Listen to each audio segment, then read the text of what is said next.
Hello students, welcome to SMV Edutech. मेरा नाम है निक्की हाड़ा और मैं हूं आपकी नीट बायोलॉजी एजुकेटर। हम डिस्कस कर रहे हैं चैप्टर नंबर 9 क्लास 11 बायोमोलिक्यूल्स। और बायोमोलिक्यूल्स में हम अब तक काफ़ी सारी चीज़ों को स्टडी कर चुके हैं, जैसे कि कार्बोहाइड्रेट हमने कंप्लीट पढ़ लिया है, बहुत अच्छे से इंट्रोडक्शन भी देखा, लिपिड्स देखे, माइक्रो मॉलिक्यूल्स के बारे में पढ़ा हमने, रिटेंटेंट फ्रैक्शन और इसके अलावा आपकी कौन सी फिल्टरेट फ्रैक्शन के बारे में हमने डिस्कस किया, और हमने कुछ टाइप के अमाइनो एसिड्स के बारे में भी डिस्कशन कर चुके हैं। आज हम डिस्कस करेंगे सबसे जो टाइप ऑफ अमाइनो एसिड हैं उनके बारे में, कि कितने टाइप के अमाइनो एसिड्स होते हैं, उनको कैसे एसिडिक, बेसिक और न्यूट्रल अमाइनो एसिड में हमने डिवाइड किया है। और उसके बाद में प्रोटीन वाले पार्ट में जो मोस्ट इंपॉर्टेंट पार्ट अभी तक बचा हुआ है वो है प्रोटीन का स्ट्रक्चर। उसके बारे में भी हम वन बाय वन डिस्कशन करेंगे। सो आपका ज़्यादा टाइम वेस्ट नहीं करूंगी और हम स्टार्ट करते हैं अब टाइप्स ऑफ अमाइनो एसिड। सो आपका सारा फोकस स्टार्टिंग से लेकर एंड तक इसी लेक्चर पर होना चाहिए। So students, welcome to SMV Edutech again, और स्टार्ट करते हैं types of amino acids.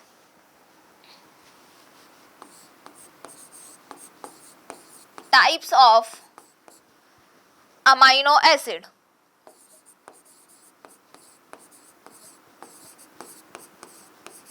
Amino acid का टाइप हम आज पढ़ने वाले हैं बच्चों।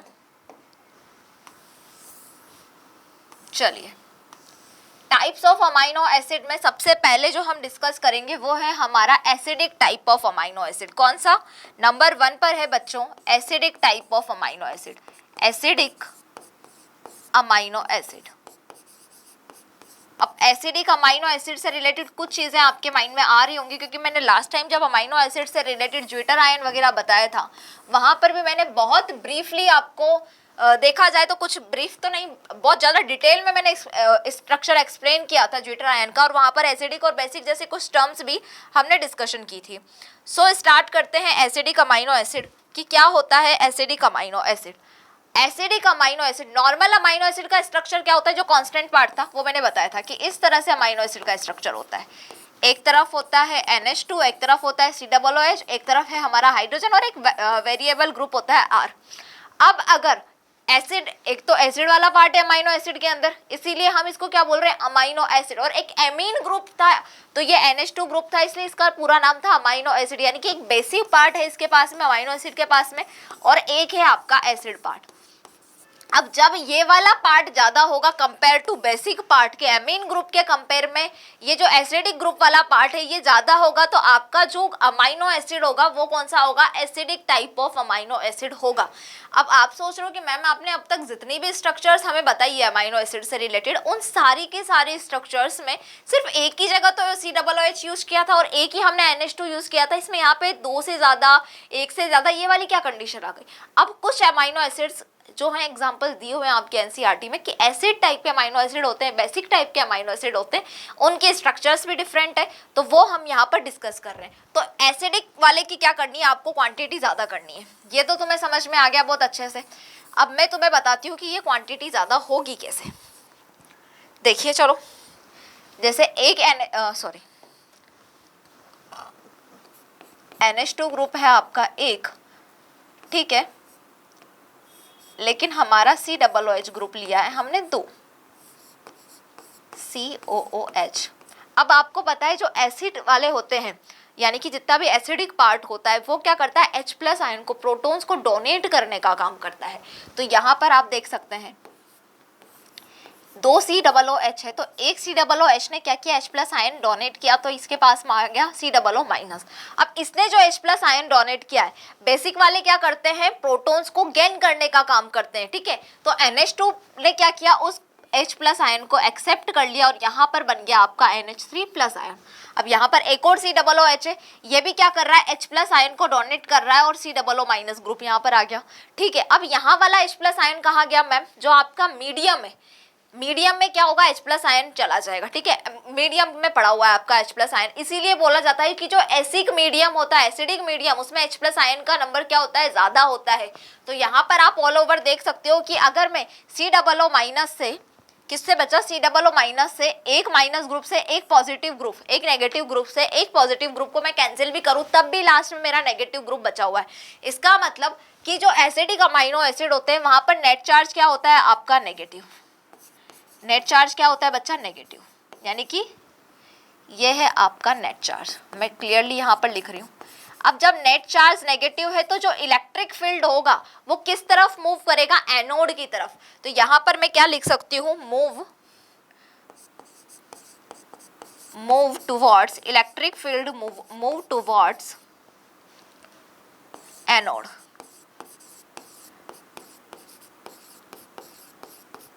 ये जो नेगेटिव चार्ज आपको दिखाई दे रहा है ये किसकी तरफ मूव करेगा, एनोड की तरफ, किसमें, इलेक्ट्रिक फील्ड के अंदर। अब 2 एनसीईआरटी में बेसिक ग्रुप वाले एग्जाम्पल दिए हुए हैं, उसको ध्यान से आपको सुनना है और समझना है, वो मैं आपको बता देती हूँ कि कौन कौन से वाले नेगेटिव ग्रुप वाले चार्जेस आपको बताए हुए हैं।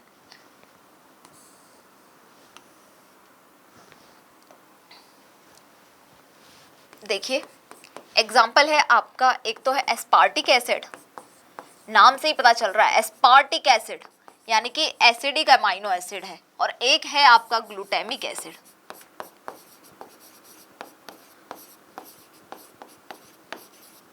एस्पार्टिक एसिड का फॉर्मूला क्या है, देखो एक बेसिक फॉर्मूला जो होता है वो तो आपको भी पता है,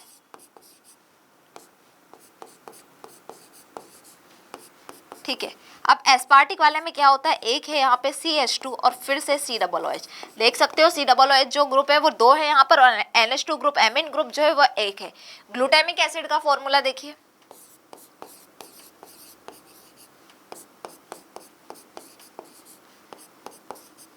यहाँ पर है ये R ग्रुप, CH2 और ये COOH, ये है आपका ग्लूटामिक जो है एसिड, उसका फॉर्मूला, ठीक है। तो एस्पार्टिक और ग्लूटामिक हमने डिस्कस कर लिया, और अभी तक हमने डिस्कस किया है एसिडिक अमाइनो एसिड। अब हम दूसरे टाइप का अमाइनो एसिड देखेंगे जिसका नाम है basic type of amino acid. तो चलिए दूसरा स्टार्ट करते हैं बच्चों, नंबर 2, ठीक है,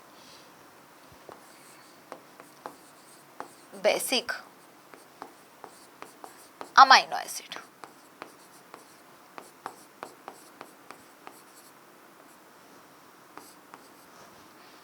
तो बेसिक अमाइनो एसिड में क्या होगा, NH2 ग्रुप होगा, उसका नंबर ज्यादा होगा कंपैरेटिवली किसके, COOH ग्रुप के। तो देखिए यहाँ पर एक NH2 ग्रुप वाले अभी तक हमने क्या देखे, अमाइनो एसिड। अब यहाँ पे मैंने ले लिया 2 NH2 ग्रुप और एक है आपका COOH ग्रुप। अब क्या होगा, आपको पता है कि जो COOH ग्रुप है वो क्या करेगा, H+ आयन को डोनेट करेगा, तो ये COO माइनस हो गया। अब इसने जो H+ आयन डोनेट किया, इसको इस वाले NH2 जो ग्रुप था उसने क्या किया, गेन कर लिया, तो NH3+ यहाँ पर आ गया। अब ये वाला ऊपर वाला NH2+ भी किस में, NH3+ में कन्वर्ट हो गया। अब आप सोच रहे होंगे मैम इसके पास हाइड्रोजन कहाँ से आया, अरे भाई मीडियम में आपके H+ आयन पड़े हुए हैं, उस H+ आयन को कहाँ पे ये NH2+ जो था वो एक्सेप्ट कर रहा है, ये NH3+ में, क्योंकि बेसिक जो होते हैं वो क्या करते हैं, प्रोटॉन को गेन करने का, एक्सेप्ट करने का काम करते हैं, इसलिए NH2+ जो था NH3+ में कन्वर्ट हो गया है।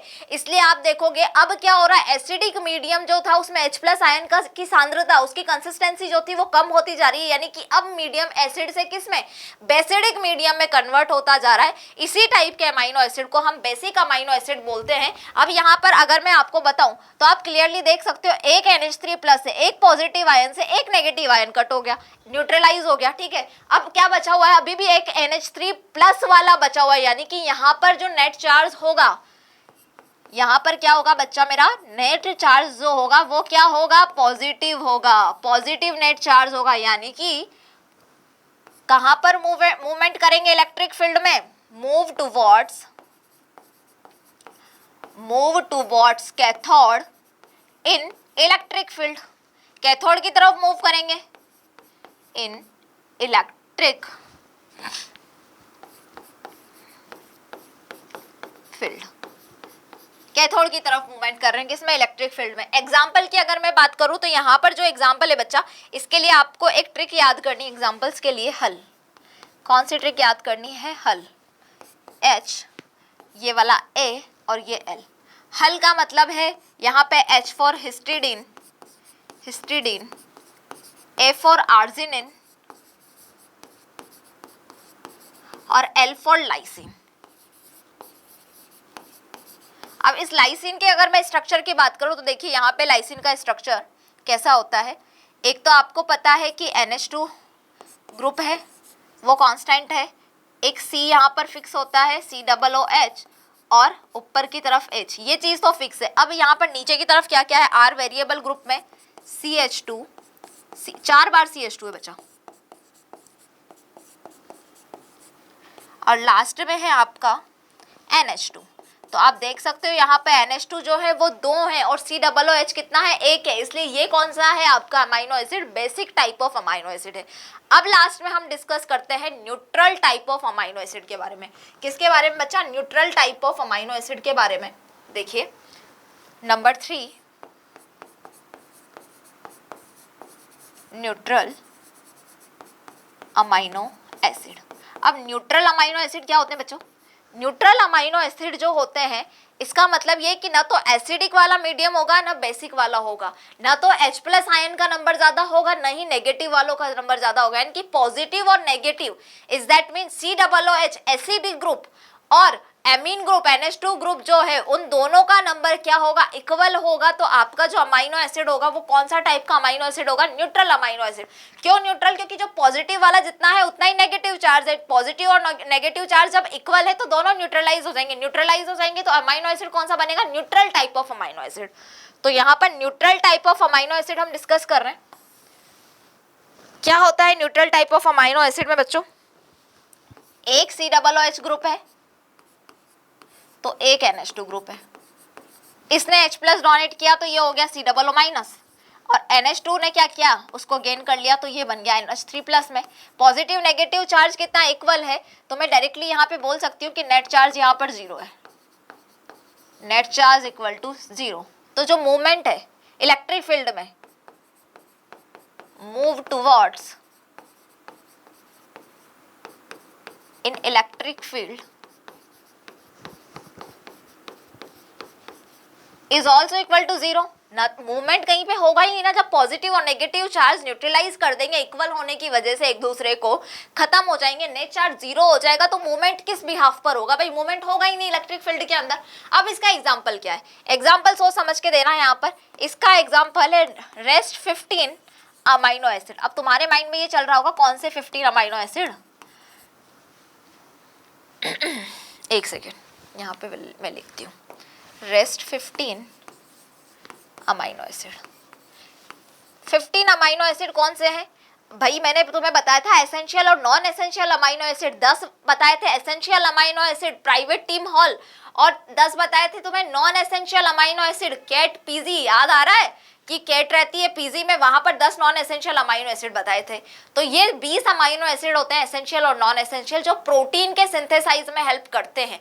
बाकी जो है अब तक 300 टाइप ऑफ अमाइनो एसिड हमने डिस्कवर कर लिए हैं, लेकिन सिर्फ 20 टाइप के अमाइनो एसिड ही क्या कर रहे हैं, आपके प्रोटीन सिंथेसिस में हेल्प कर रहे हैं। ठीक है, तो उन 20 में से 5 हम पढ़ चुके हैं, 2 तो हमने कहाँ पर पढ़े, एसिडिक अमाइनो एसिड में, 3 हमने कहाँ पढ़े, बेसिक अमाइनो एसिड में। तो दोनों को मिलाकर 5 अमाइनो एसिड हम डिस्कस कर चुके हैं, और इन 5 को छोड़कर जितने भी 15 अमाइनो एसिड्स हैं वो सब किस में आते हैं, न्यूट्रल अमाइनो एसिड में आते हैं। ये यहाँ पर समझ में आ गई कथा। ठीक है, अब क्या है, मैं कुछ यहाँ पर टॉपिक तुम्हें बता रही हूँ कि अमाइनो एसिड हम कंप्लीट करने वाले हैं, लेकिन अमाइनो एसिड से रिलेटेड अपनी कुछ बातें क्या है हमारी बची हुई है। क्या हो रहा है बच्चा, कुछ बातें हमारी बची हुई हैं अमाइनो एसिड से रिलेटेड। चलिए,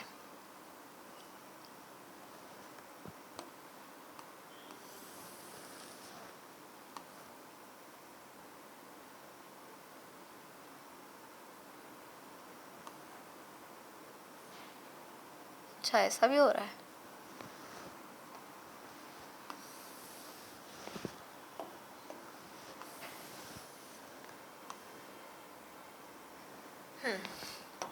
अब मैं यहाँ पे बनाती हूँ तुम्हारे लिए एक शानदार सा बॉक्स।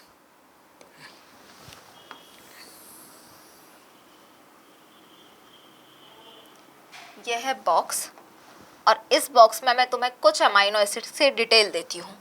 सबसे पहले मैं डिस्कस करूंगी बच्चा किसके बारे में, simplest type of amino acid के बारे में। फर्स्ट पॉइंट है simplest type of amino acid. Simplest type of amino acid मैंने पहले भी बताया है ये, लेकिन एक साथ में बता देती हूँ। Simplest type of amino acid क्या है भाई, एक पार्ट तो उसका अमाइनो एसिड का जो है वो कांस्टेंट होता है, ठीक है, एक ही R वेरिएबल ग्रुप है, आप उस R वेरिएबल ग्रुप में भी तुम हाइड्रोजन को जोड़ दो तो सबसे सिंपल हाइड्रोजन ही जोड़ सकते हो तुम, तो ग्लाइसिन बनता है उससे। जब R वेरिएबल ग्रुप पे तुम हाइड्रोजन जोड़ रहे थे तो अमाइनो एसिड का नाम क्या था, ग्लाइसिन। तो simplest type of amino acid का मैं नाम यहाँ पर बता रही हूँ, क्या नाम है बच्चा, simplest type of amino acid का नाम है आपका ग्लाइसिन। क्या है बच्चों, ग्लाइसिन। चलिए second point, most complex structure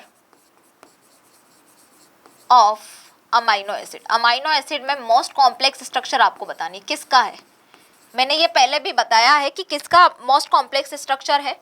तो ये देखिए ट्रिप्टोफैन का, ट्रिप्टोफैन का स्ट्रक्चर मोस्ट कॉम्प्लेक्स स्ट्रक्चर है किसका, अमाइनो एसिड का।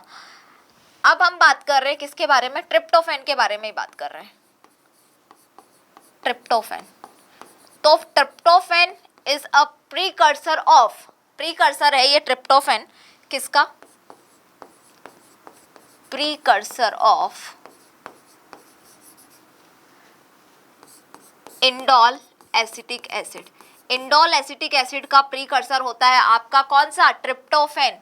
ठीक है, ये चीज यहाँ पर इंपॉर्टेंट है बच्चों, ये याद रखनी है। इसके अलावा टायरोसिन भी क्या होता है आपका, प्रीकर्सर होता है। Tyrosine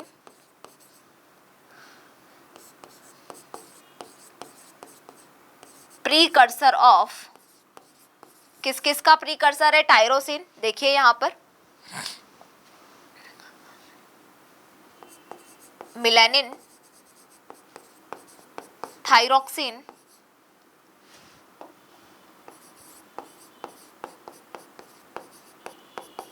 adrenaline and noradrenaline.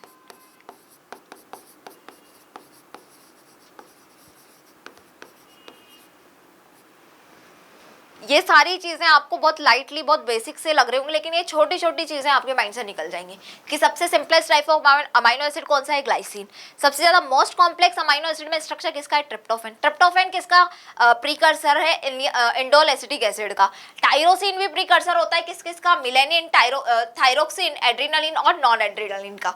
इसके बाद में क्या है, कुछ मैंने आपको एरोमेटिक टाइप के काफी सारे जो है अमाइनो एसिड बता दिए। Aromatic type of amino acid मैंने बता दिया कौन कौन सा था, फेनिलएलेनिन, ट्रिप्टोफैन, टायरोसिन वगैरह वहां पे बताया था। इसके अलावा मैंने तुम्हें एसिडिक टाइप के अमाइनो एसिड, बेसिक टाइप के amino acid, neutral type of amino acid बता दिए। अब मैं तुम्हें बता रही हूँ कुछ सल्फर कंटेनिंग अमाइनो एसिड। कौन सा बच्चा, सल्फर। कुछ यहाँ पर है सल्फर कंटेनिंग अमाइनो एसिड के बारे में। सल्फर कंटेनिंग अमाइनो एसिड कौन कौन से होते हैं, सल्फर कंटेनिंग अमाइनो एसिड वो देखिए। सल्फर कंटेनिंग अमाइनो एसिड दो है आपकी बुक में, मिथियोनिन, कौन कौन सा है बच्चा, मिथियोनिन, और दूसरा है आपका सिस्टीन। मिथियोनिन और सिस्टीन क्या है आपका, सल्फर कंटेनिंग अमाइनो एसिड। ये बात हुई है अब तक सिर्फ अमाइनो एसिड के बारे में। अब हम डिस्कस कर रहे हैं प्रोटीन के बारे में।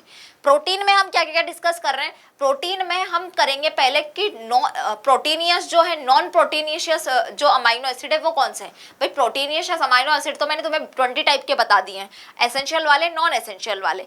अब नॉन प्रोटीनिशियस अमाइनो एसिड कौन से हैं, तो मैं उसमें दो तीन तुम्हें नाम दूंगी। गाबा, जिसकी फुल फॉर्म है गामा एमिनो ब्यूटाइरिक एसिड। उसके अलावा है आपका ऑरिथ्रिन, सिट्रुलाइन। ये सब क्या है आपका नॉन प्रोटीनिशियस अमाइनो एसिड है। तो नॉन प्रोटीनिशियस अमाइनो एसिड के बारे में भी हम डिस्कस कर लेते हैं। नॉन प्रोटीनिशियस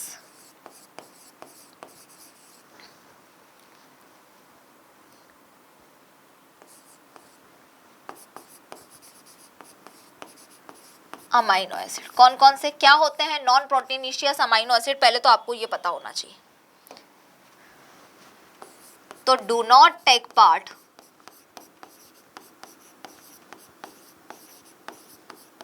इन प्रोटीन सिंथेसिस। जो प्रोटीन सिंथेसिस में पार्ट नहीं लेते हैं उन सारे के सारे अमाइनो एसिड को हम क्या बोलते हैं, non proteinaceous amino acid. Protein synthesis ऐसे अमीनो एसिड जो प्रोटीन के सिंथेसिस में हेल्प नहीं करते हैं, पार्ट नहीं लेते हैं, they are called non proteinaceous amino acid. कौन कौन से हैं नॉन प्रोटीनिशियस अमीनो एसिड? देखिए, फर्स्ट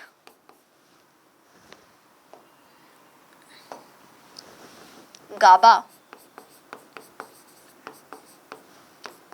फिर है आपका सिट्रुलिन, सिट्रुलाइन, और फिर लास्ट में है ऑर्निथिन। क्या है ऑर्निथिन? भाई आवाज तो आ रही है ना, ऑर्निथिन। चलिए, गाबा का फुल फॉर्म मैं आपको बता देती हूँ, क्योंकि वो जो है थोड़ा सा कंफ्यूज कर सकता है आपको। Gamma amino butyric acid.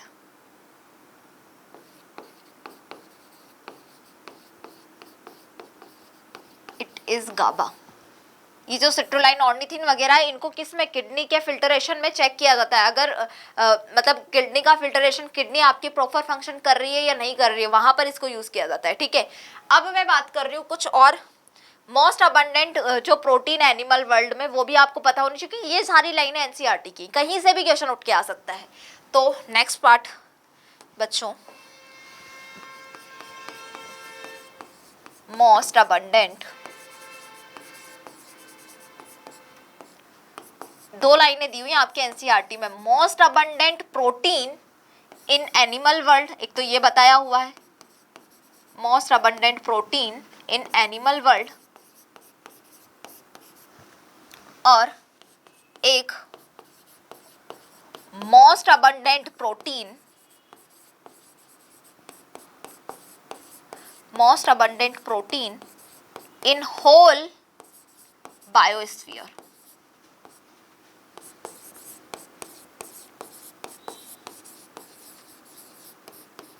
ठीक है, तो most abundant protein in animal world कौन सा है बच्चा? कौन सा है most abundant protein animal world के अंदर? उसका नाम है आपका कोलेजन। क्या है बच्चा? कोलेजन। एनिमल वर्ल्ड के अंदर मोस्ट अबंडेंट जो प्रोटीन है वो कोलेजन है, और पूरे के पूरे बायोस्फीयर में जो मोस्ट अबंडेंट प्रोटीन है उसका नाम है रूबिस्को। क्या नाम है बच्चा? रूबिस्को।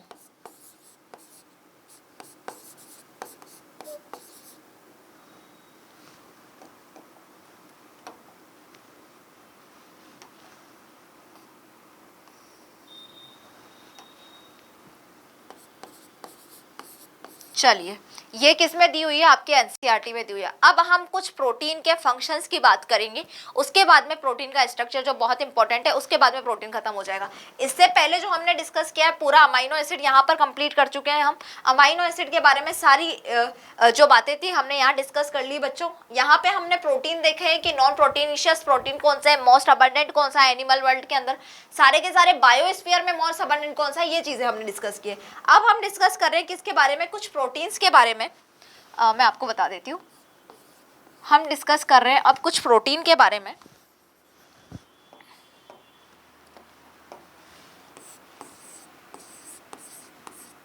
प्रोटीन के बारे में, और इन्हीं प्रोटीन से रिलेटेड कुछ फंक्शंस हमें देखने हैं। ठीक है,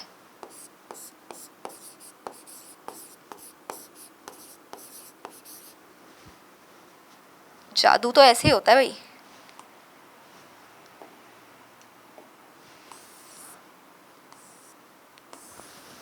तो यहाँ पर है ये आपके प्रोटीन, और ये है प्रोटीन से रिलेटेड फंक्शन। ठीक है, चलिए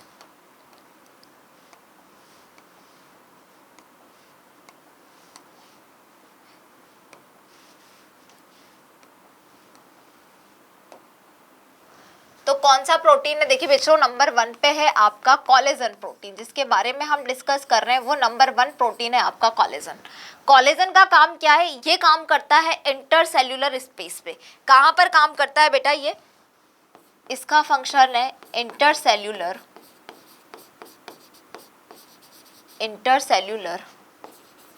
ग्राउंड सब्सटेंस।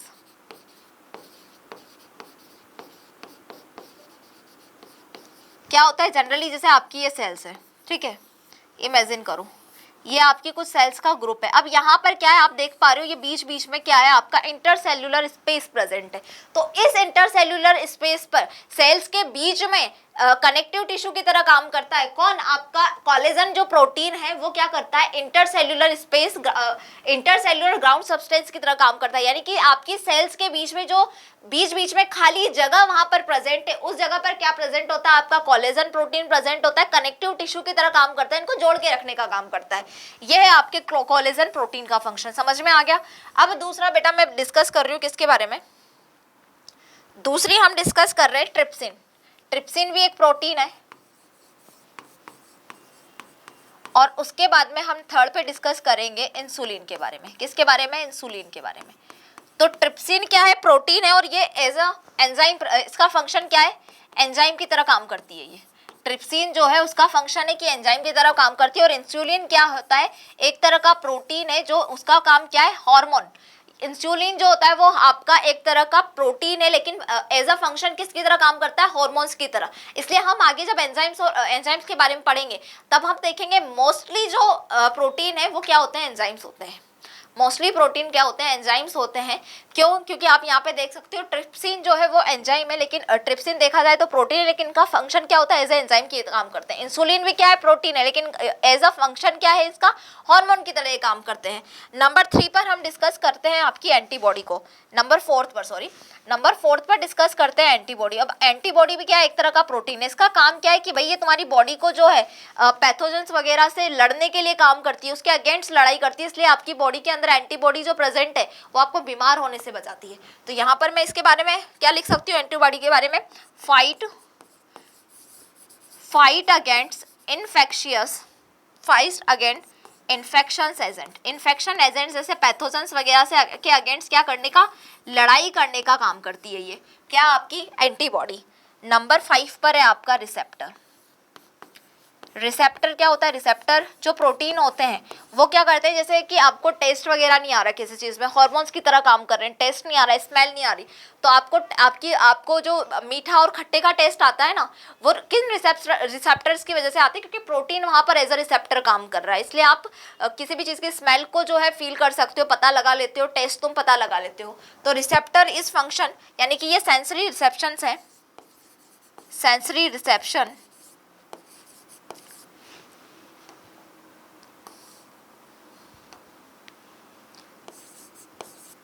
sensory reception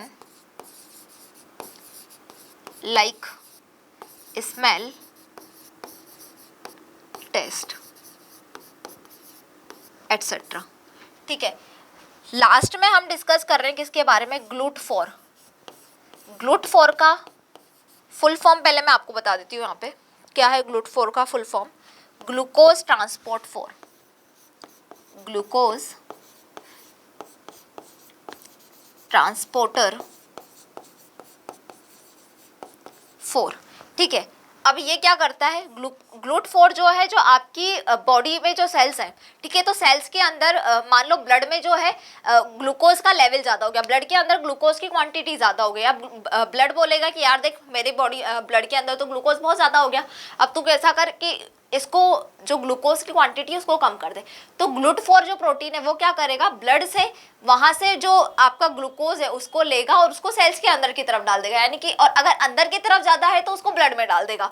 यानी कि ग्लूकोज को ब्लड के से उठाकर सेल्स के अंदर और सेल्स से उठाकर ब्लड में डालने का काम क्या कर रहा है? GLUT4 कर रहा है। यानी कि ग्लूकोज ट्रांसपोर्टर 4, ग्लूकोज को ट्रांसपोर्ट करना सेल के अंदर और बाहर की तरफ, ये किसका काम है? GLUT4 प्रोटीन का।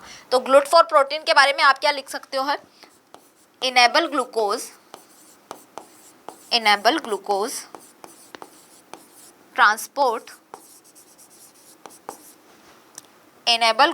ट्रांसपोर्ट इनटू सेल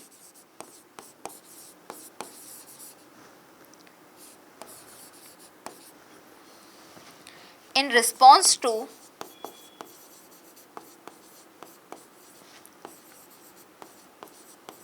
insulin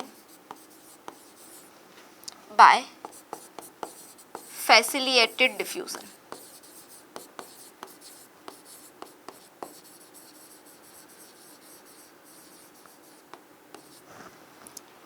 क्या बोला है मैंने कि ये ग्लूकोज को किसकी हेल्प से, इंसुलिन के रिस्पॉन्स से ब्लड से उठाकर सेल के अंदर डालने का काम करता है, यानी कि ग्लूकोज को ट्रांसपोर्ट करने का काम करता है ग्लूट फॉर प्रोटीन। तो ये कुछ 4-5 तरह की प्रोटीन आपकी एनसीईआरटी बुक में स्पेशल ये डायग्राम बना हुआ था, यानी कि टेबल बनी हुई थी, उसमें दिखाया गया था, तो ये मेरे को बताना भी जरूरी था। आपको फंक्शन कैसे काम कर रहे हैं ये सारी चीजें पता होनी चाहिए। अब जो है मोस्ट इंपॉर्टेंट पार्ट हमारा स्टार्ट हो रहा है यहाँ पर, किसका, प्रोटीन का मोस्ट इंपॉर्टेंट पार्ट स्टार्ट हो रहा है, जिसमें हम डिस्कस करने वाले हैं प्रोटीन का स्ट्रक्चर। क्या डिस्कस करने वाले हैं बच्चों? Structure of protein.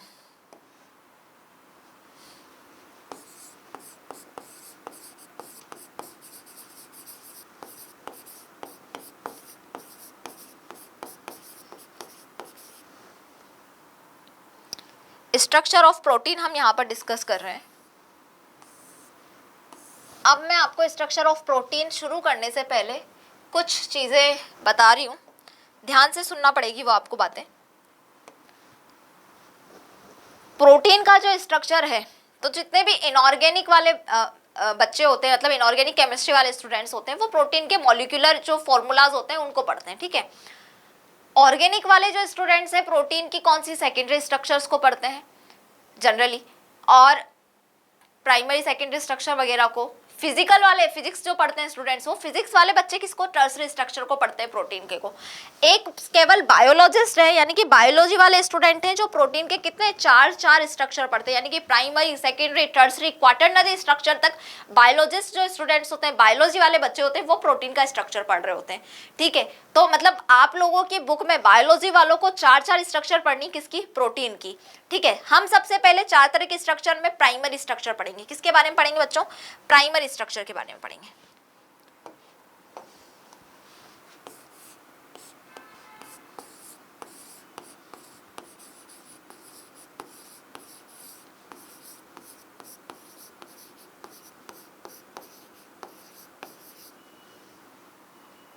देखिए, प्राइमरी स्ट्रक्चर पढ़ेंगे बच्चा हम।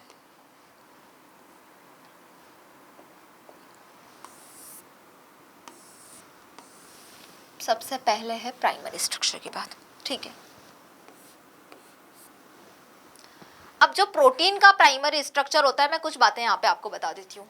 मोस्ट अनस्टेबल स्ट्रक्चर है प्रोटीन का प्राइमरी स्ट्रक्चर, पहली चीज तो ये।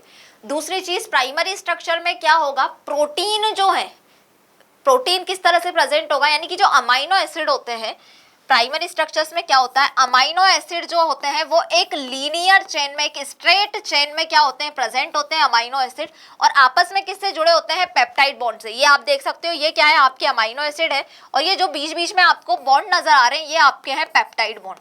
तो क्या हो रहा है, प्राइमरी स्ट्रक्चर में जो अमाइनो एसिड है वो आपस में पेप्टाइड बॉन्ड्स के साथ में एक स्ट्रेट चेन में जुड़े हुए हैं। ये मोस्ट अनस्टेबल स्ट्रक्चर है किसका, प्रोटीन का। तो फिर इस स्ट्रक्चर का फायदा क्या है, जब मोस्ट अनस्टेबल है, यानी कि फंक्शन की तो नहीं है, फंक्शनल तो नहीं होता यहाँ पर प्रोटीन इस स्ट्रक्चर के अंदर, यानी कि काम तो नहीं कर सकता। तो इस प्राइमरी स्ट्रक्चर के बनने का मतलब क्या है, क्यों बन रहा है ये प्राइमरी स्ट्रक्चर? सबसे पहली चीज तो आपको पता है कि राइबोसोम क्या है, प्रोटीन फैक्ट्री है। तो राइबोसोम पे जो सबसे पहला फ्रेशली सिंथेसाइज प्रोटीन है वो बन रहा है, वो कौन से स्ट्रक्चर है, प्राइमरी स्ट्रक्चर, प्रोटीन का प्राइमरी स्ट्रक्चर वाला स्ट्रक्चर है। दूसरी चीज आपको ये पता होना चाहिए कि ये जो सीक्वेंस में अमाइनो एसिड यहाँ पर पेप्टाइड बॉन्ड्स के साथ में जुड़े हुए हैं, इस प्राइमरी स्ट्रक्चर से आप क्या देख सकते हो, अमाइनो एसिड का सीक्वेंस देख सकते हो कि ये ग्लाइसिन है, ये सिस्टीन है, ये लाइसिन है। इस तरह से आप देख सकते हो कि कौन सा अमाइनो एसिड किस पोजीशन पे प्रेजेंट है, यानी कि अमाइनो एसिड का सीक्वेंस और अमाइनो एसिड की पोजीशन के बारे में जो इंफॉर्मेशन होती है वो प्राइमरी स्ट्रक्चर हमें बताती है।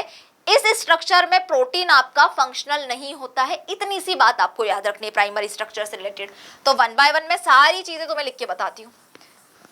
पहले डायग्राम ढंग से बना के दिखा देती हूँ तुम्हें, ताकि तुम्हें भी लगे कि हाँ चलो मैम ने मेहनत तो की है। चलिए,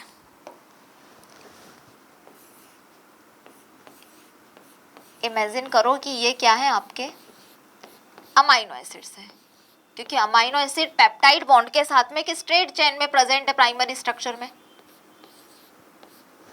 ठीक है। अब आपको पता है कि जो लेफ्ट एंड होता है लेफ्ट एंड होता है प्रोटीन का स्ट्रक्चर का, वहां पर क्या प्रेजेंट होता है आपका NH3+।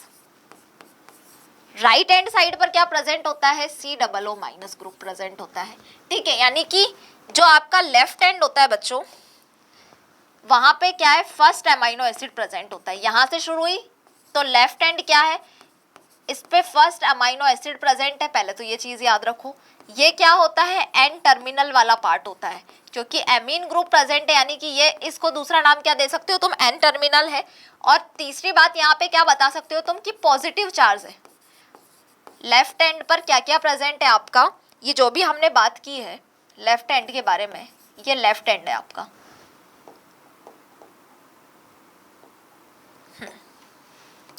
मैं दोबारा लिख लेती हूँ। ये लेफ्ट हैंड का डिस्कशन चल रहा है कि लेफ्ट हैंड पे क्या क्या देखा हमने। तो लेफ्ट हैंड पे देखा कि फर्स्ट अमाइनो एसिड प्रेजेंट है यहाँ पर लेफ्ट हैंड पर, एन टर्मिनल है और पॉजिटिव चार्ज है, क्योंकि NH2 जो NH2 होता है वो H+ आयन को गेन करने के बाद में NH3+ में जो वहाँ पे पॉजिटिव चार्ज आ जाता है। अब यहाँ पर राइट हैंड पर क्या क्या है ये देखो। राइट हैंड पर हम क्या देख रहे हैं, प्रोटीन के प्राइमरी स्ट्रक्चर में राइट हैंड पर हम क्या देख सकते हैं, राइट हैंड पर क्या क्या है वो देखिए। राइट हैंड पर एक तो last amino acid group present है, लास्ट अमाइनो एसिड प्रेजेंट है राइट हैंड पर। दूसरा ये जो है यहाँ पे C+O- है, यानी कि सी टर्मिनल बोल सकते हो आप इसको, इसका दूसरा नाम क्या है, सी टर्मिनल पार्ट है। दूसरा नेगेटिव चार्ज है यहाँ पर, कौन सा चार्ज है, नेगेटिव चार्ज। तो ये तो हमने बात करी किसके बारे में, प्रोटीन का स्ट्रेट चेन हम बोल रहे हैं कि यहाँ पे प्रेजेंट है। अब ये यहाँ पे अमाइनो एसिड क्या है, तो ये देखो आपका ये है जैसे अमाइनो एसिड, क्या क्या है, ये बीच बीच में जो ये गोले नजर आ रहे हैं तुम्हें राउंड राउंड, ये अमाइनो एसिड है। और इन अमाइनो एसिड के बीच में क्या प्रेजेंट है, आपका पेप्टाइड बॉन्ड प्रेजेंट है, ये है आपका पेप्टाइड बॉन्ड। ठीक है, तो ये वाला डिस्कशन हमें करना पहले जरूरी था। क्यों जरूरी था,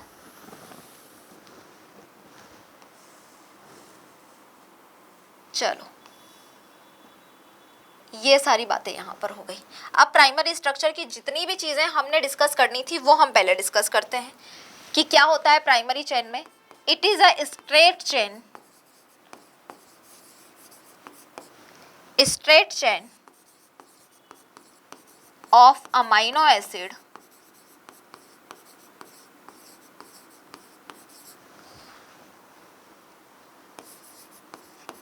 linked by peptide bond। Peptide bond से लिंक्ड एक स्ट्रेट चेन है किसकी, अमाइनो एसिड की। यही शो किए मैंने यहाँ पर, डेफिनेटली।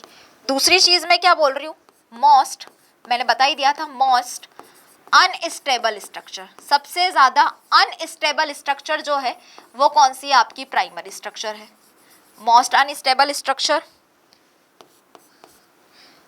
और क्या है, प्राइमरी स्ट्रक्चर जो है राइबोसोम पे न्यूली सिंथेसाइज प्रोटीन है, तो newly synthesised protein on ribosome, newly synthesized protein on ribosome has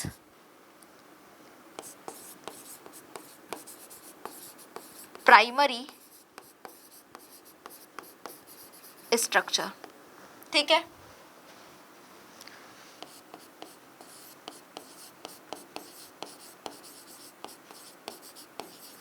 और यहां पर है डिटरमाइन सीक्वेंस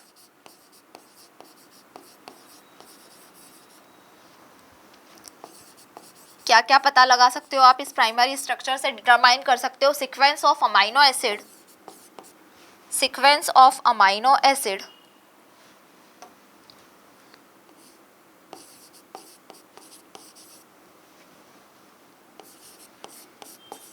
अमाइनो एसिड का सीक्वेंस या फिर पोजिशनल इंफॉर्मेशन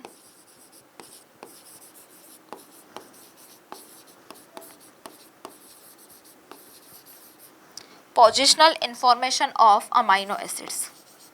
अमाइनो एसिड का पोजिशनल इंफॉर्मेशन देख सकते हो आप, या फिर उसका सीक्वेंस क्या है ये बता सकते हो। बट इस कंडीशन में जो प्रोटीन है आपका फंक्शनल नहीं होता है, but do not make protein functional.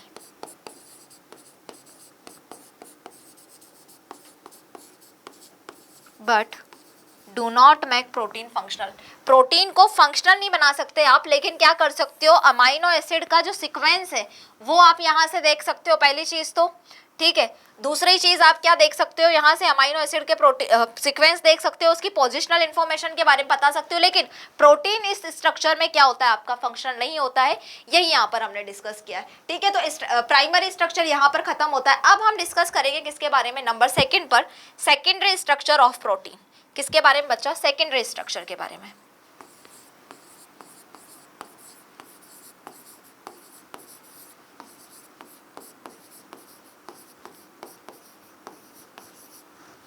Secondary structure,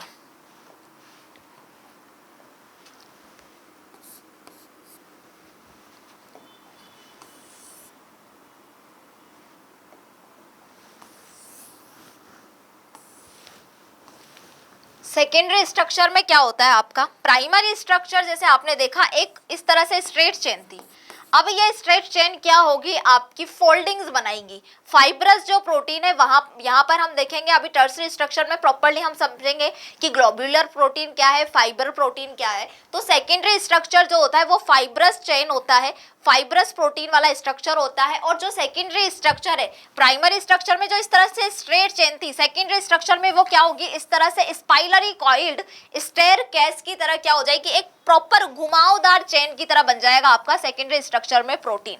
और इस सेकेंडरी स्ट्रक्चर में जो हेलिक्स होंगे वो किस साइड में होंगे, राइट हैंडेड हेलिक्स, यानी कि इस तरह से राइट हैंडेड हेलिक्स प्रेजेंट होंगे किसके अंदर, आपके सेकेंडरी स्ट्रक्चर के अंदर प्रोटीन के राइट हैंडेड हेलिक्स हमें देखने को मिलेंगे।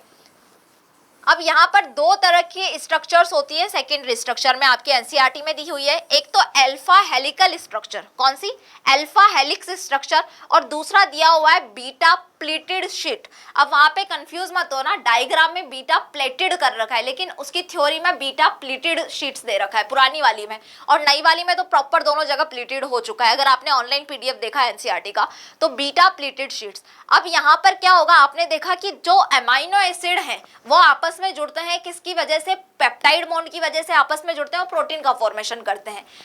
सेकेंडरी स्ट्रक्चर में क्या होगा, पेप्टाइड बॉन्ड तो एक फिक्स बॉन्ड है जो कि प्रोटीन के अंदर बनेगा ही बनेगा। सेकेंडरी स्ट्रक्चर में आप कुछ एक्स्ट्रा बॉन्ड्स भी देखने को मिलेंगे जिनको हम बोलेंगे हाइड्रोजन बॉन्ड। और जो अल्फा हेलिक्स होगा वहां पर मैं आपको बताऊंगी इंट्रामोलिक्यूलर हाइड्रोजन बॉन्ड यहाँ पर बन रहा है। लेकिन बीटा प्लेटेड शीट में मैं आपको क्या बोलूंगी, क्योंकि वो जिगजैग सीक्वेंस है, वहां मैं बोलूंगी इंटरमोलिक्यूलर हाइड्रोजन बॉन्ड यहाँ पर बन रहा है। तो सेकेंडरी स्ट्रक्चर क्या है, पहले बेसिक सी चीज है सेकेंडरी स्ट्रक्चर के बारे में मैं आपको बता देती हूँ कि it is a spirally coiled एक second,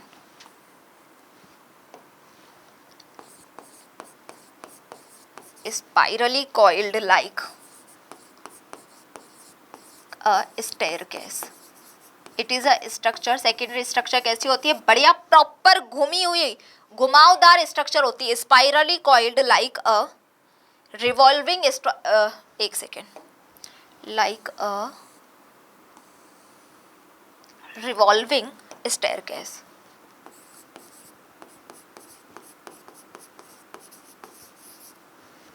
spirally coiled like a revolving staircase, इस तरह का स्ट्रक्चर होता है सेकेंडरी स्ट्रक्चर का है प्रोटीन में।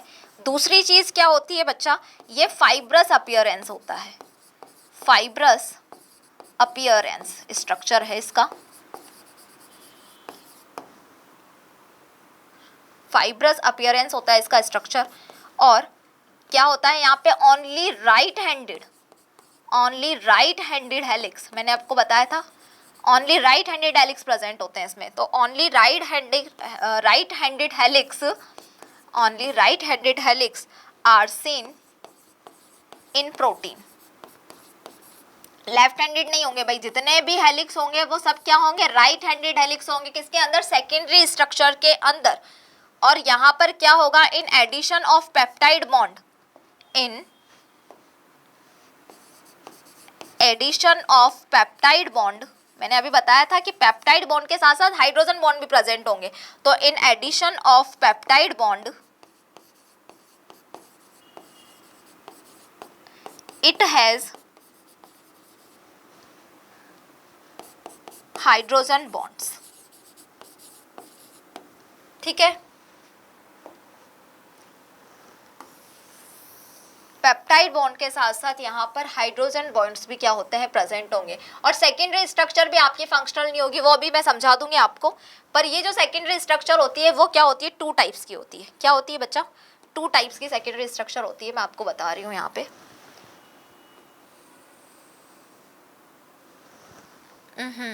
ये क्या हुआ, ऑटोमेटिकली कलर चेंज हो गए क्या इसके?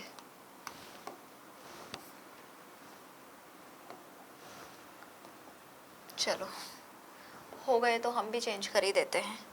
कौन कौन से 2 टाइप की सेकेंडरी स्ट्रक्चर होती है, यहाँ पर आप देखोगे। ए है आपका alpha helix,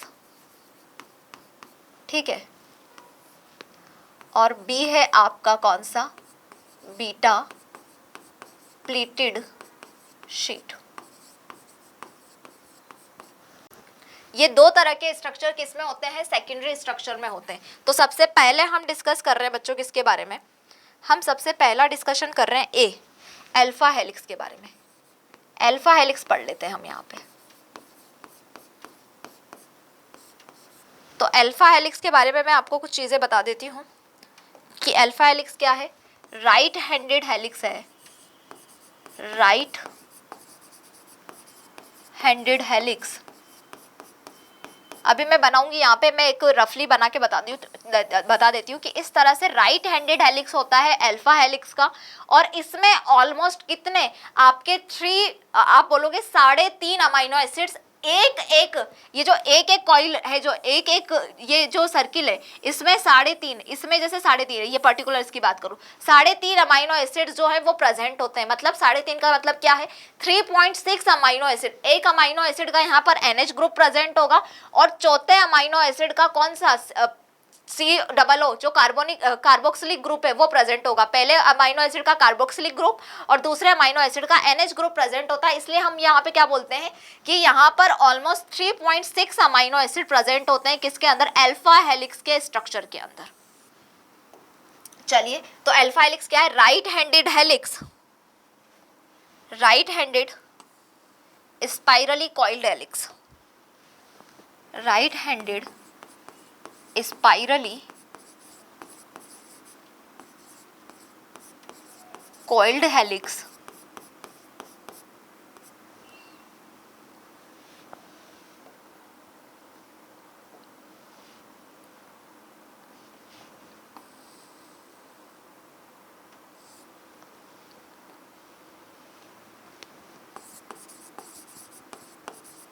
right handed spirally coiled chain with approx 3.6 को आप ऐसे लिख सकते हो 3/1/2 with approx 3/1/2 amino acids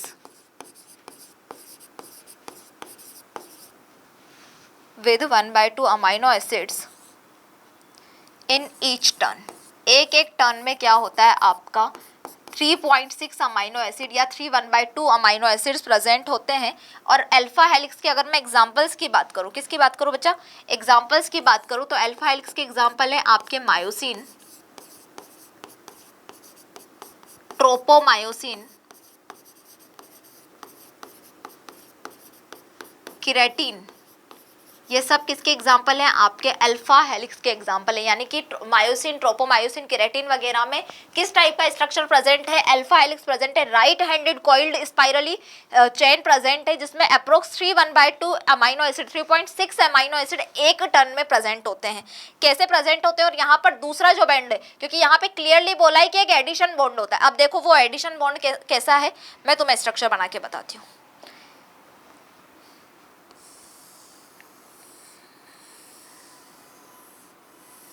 इस तरह से राइट हैंडेड हेलिक्स होता है, ठीक है।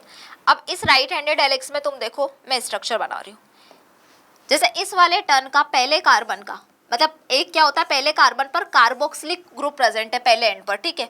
उसके बाद में दूसरे, पहला जो अमाइनो एसिड होता है उसका कार्बोक्सिलिक और चौथे अमाइनो एसिड का NH ग्रुप प्रेजेंट होता है यहाँ पे इस तरह से। फिर ये आपका C+O और ये N और ये H ग्रुप, ठीक है। अब यहाँ पे तुम क्लियरली देख सकते हो, ये देखो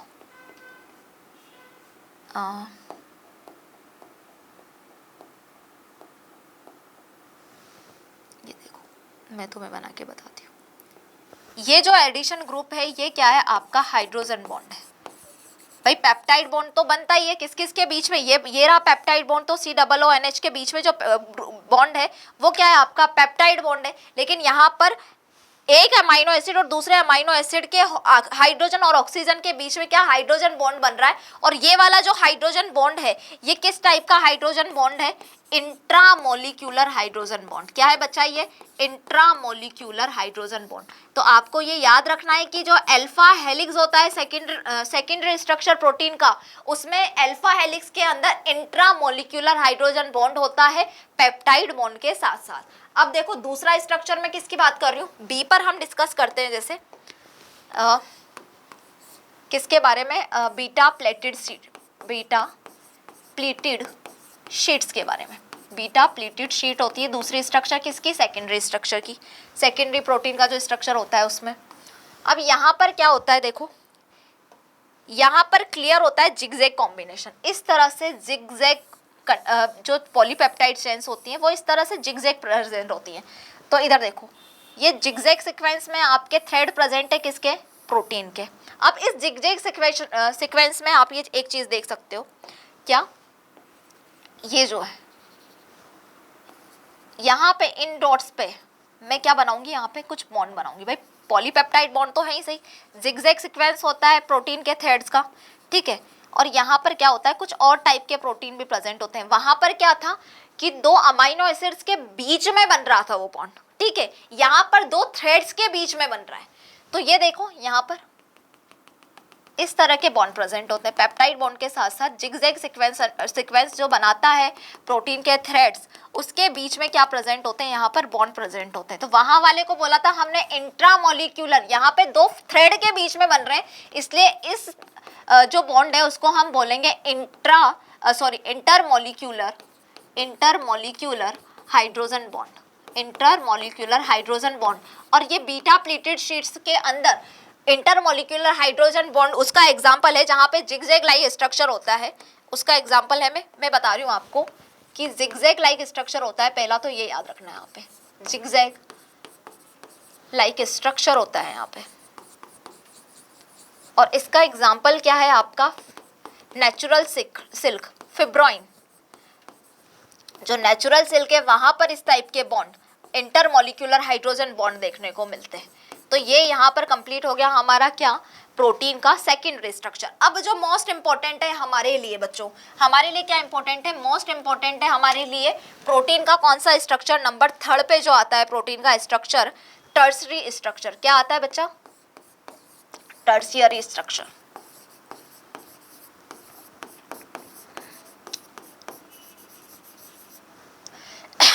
मैं पानी पीती हूँ तब तक तुम देखो टर्सरी स्ट्रक्चर में क्या होगा। भाई जो प्राइमरी स्ट्रक्चर था वो क्या था, एक स्ट्रेट चेन थी। सेकेंडरी में क्या हुआ, वो आपस में स्पाइरली कॉइल्ड हो गया और हेलिक्स बना लिया। टर्सरी स्ट्रक्चर क्या होगा, टर्सरी स्ट्रक्चर में एक खाली ऊन का जो गोला होता है उसकी तरह स्ट्रक्चर देखने को मिलेगा आपको प्रोटीन का। यानी कि जो सेकेंडरी स्ट्रक्चर है वो फर्दर और ज्यादा कॉइल्ड हो रहा है, और ज्यादा क्या हो रहा है, आपस में घूमता जा रहा है, इसलिए टर्सरी स्ट्रक्चर का फॉर्मेशन हुआ है। और यहाँ पर टर्सरी स्ट्रक्चर में हम बायो के साथ साथ थोड़ा केमिस्ट्री की भी बात करेंगे, केमिस्ट्री को भी उठा के लेके आएंगे। तो बायो की जो बुक है आपकी एनसीईआरटी की, वहां पे क्या हो रहा है बच्चों, जो टर्सरी स्ट्रक्चर है उसमें ग्लोब्यूलर स्ट्रक्चर दिखाया हुआ है। टर्सरी स्ट्रक्चर ऑफ प्रोटीन के अंदर ग्लोब्यूलर प्रोटीन का स्ट्रक्चर बताया हुआ है, ठीक है। लेकिन आपकी केमिस्ट्री की बुक बोलती है कि टर्सरी स्ट्रक्चर में जो प्रोटीन का स्ट्रक्चर होता है वो फाइब्रस भी होता है। अब यहाँ पे फाइब्रस है या फिर ग्लोब्यूलर है, ये चीजें आप लोगों को थोड़ा सा डिस्टर्ब कर रही होंगी, मैं तुम्हें बताती हूँ। ग्लोब्यूलर वाली क्या करेगी, पर्टिकुलर एक फंक्शन करेगी प्रोटीन। अब क्योंकि टर्सरी स्ट्रक्चर में जो आपका प्रोटीन है वो फंक्शनल प्रोटीन, यानी कि यहाँ पर आपका प्रोटीन अब अनस्टेबल कंडीशन में नहीं है, अब आपका प्रोटीन क्या करेगा, प्रॉपर फंक्शन करने के मूड में है। क्या है बच्चा, प्रॉपर फंक्शन करेगा। यानी कि अब ये जो है स्टेबल स्ट्रक्चर है, यहाँ से प्रोटीन वर्क करने लग जाएगा, आपका फंक्शन करने लग जाएगा। फंक्शनल प्रोटीन का स्ट्रक्चर ऐसा ही होता है, टर्सरी स्ट्रक्चर में आपको देखने को मिलेगा सबसे ज्यादा स्टेबल। इसके बाद में क्वाटरनरी स्ट्रक्चर भी हम पढ़ेंगे, जो मोस्ट स्टेबल स्ट्रक्चर है, लेकिन टर्सरी स्ट्रक्चर से भी प्रोटीन एक अच्छा वाला स्टेबिलिटी जो है वो ले लेता है। तो यहाँ पे कुछ बातें पहले मैं डिस्कस कर लेती हूँ। किसके बारे में? टर्सरी स्ट्रक्चर के बारे में, कि टर्सरी स्ट्रक्चर कैसे बना। सेकेंडरी स्ट्रक्चर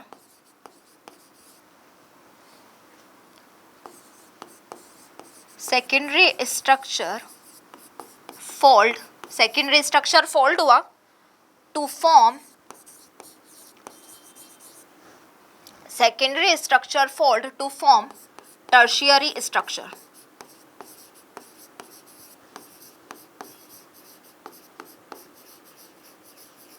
टर्सरी स्ट्रक्चर बनाने के लिए सेकेंडरी स्ट्रक्चर ने क्या किया? फोल्डिंग की आपस में। ये वाली बात तुम ध्यान रखो सबसे पहले। अब ये फोल्डिंग कैसे हुई? ये फोल्डिंग होती है आपकी किस तरह से, प्रोटीन में जो बनेगा सेकेंडरी स्ट्रक्चर प्रोटीन का जो होगा वो फोल्ड करके प्रोटीन का टर्सरी स्ट्रक्चर बनाएगा।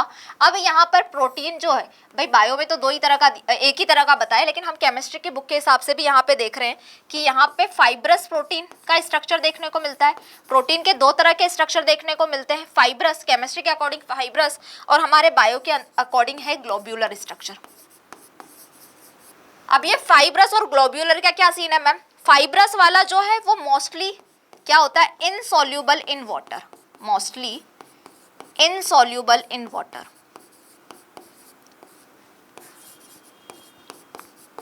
लेकिन ये जो ग्लोब्यूलर वाला स्ट्रक्चर है ये क्या होता है? Mostly soluble in water, mostly soluble in water. Fibrous वो जो स्ट्रक्चर है ये किस में रोल प्ले करता है? ये स्ट्रक्चरल रोल प्ले करता है, स्ट्रक्चर बनाने का काम करता है ये वाला प्रोटीन। स्ट्रक्चरल रोल प्ले करता है आपका फाइब्रस स्ट्रक्चर प्रोटीन का, और स्ट्रक्चरल रोल जैसे कि मायोसिन, ट्रोपोमायोसिन, मसल्स वगैरह बनाने का काम। लेकिन ग्लोब्यूलर वाला जो है वो क्या कर रहा है आपका? ये करता है फंक्शनल रोल प्ले, फंक्शनल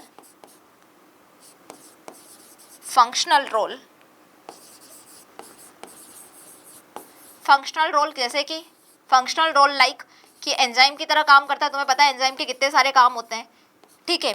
या फिर ये आपका किसके तरह? इम्यूनोग्लोब्यूलिन। इम्यूनोग्लोब्यूलिन तुम्हें पता है कि क्या है? एक तरह की एंटीबॉडी है, इम्यूनोग्लोब्यूलिन की तरह काम करता है। तो आपका जो ग्लोब्यूलर प्रोटीन है टर्सरी स्ट्रक्चर, उसमें क्या हो रहा है? वाटर में सोल्यूबल है और ये फंक्शन करता है, फंक्शन के काम करेगा, क्योंकि अब फंक्शनल हो जाएगा यहाँ से प्रोटीन, एंजाइम्स की तरह काम करेगा, इम्यूनोग्लोब्यूलिन की तरह काम करेगा। लेकिन जब आपका टर्सरी स्ट्रक्चर कौन सा वाला है? फाइब्रस वाला है, तो वो सिर्फ स्ट्रक्चरल रोल प्ले करेगा, ये सिर्फ स्ट्रक्चर बनाने का काम करेगा, वाटर में इनसोल्यूबल होता है, ठीक है। यानी कि ऑल्टरनेट जो आपकी एनसीईआरटी की बुक है, मैं अगर आपकी एनसीईआरटी की बुक की लैंग्वेज की बात करूँ तो वो क्या बोल रहा है कि टर्सरी स्ट्रक्चर में उसने एक लाइन बोली है, मोस्टली तो क्या होता है? ग्लोब्यूलर होती है, mostly globular is that appear like a hollow woolen ball। किस तरह से दिखती है? एक खाली ऊन का जो गोला होता है उसकी तरह स्ट्रक्चर होता है टर्सरी स्ट्रक्चर, एनसीईआरटी की लाइन बोल रही है। और ये कैसा होता है? खाली ऊन का गोला होता है जो मोस्टली क्या होता है? ग्लोब्यूलर होता है। यानी कि आपकी एनसीईआरटी की बुक मानती है कि जो फाइब्रस आप बोल रहे हो केमिस्ट्री के अकॉर्डिंग, ठीक है, आपने बता दिया कि फाइब्रस जो स्ट्रक्चर है वो टर्सरी स्ट्रक्चर के दो प्रोटीन, टर्सरी स्ट्रक्चर में या तो प्रोटीन फाइब्रस हो सकता है या ग्लोब्यूलर हो सकता है। तो फाइब्रस वाला तो स्ट्रक्चर में रोल प्ले करेगा, लेकिन ये जो ग्लोब्यूलर वाला है ये क्या होता है? मोस्टली ग्लोब्यूलर होता है आपका टर्सरी स्ट्रक्चर, जो किसमें? फंक्शन में काम करता है। क्योंकि टर्सरी स्ट्रक्चर जो स्टेबल स्ट्रक्चर है, यहां से प्रोटीन क्या करेगा? स्टेबिलिटी देगा और फंक्शन करने लग जाएगा। यानी कि इस स्ट्रक्चर से मैं बात करूं टर्सरी स्ट्रक्चर के बारे में नेक्स्ट उसमें, तो टर्सरी स्ट्रक्चर क्या प्रोवाइड करता है आपका? Tertiary structure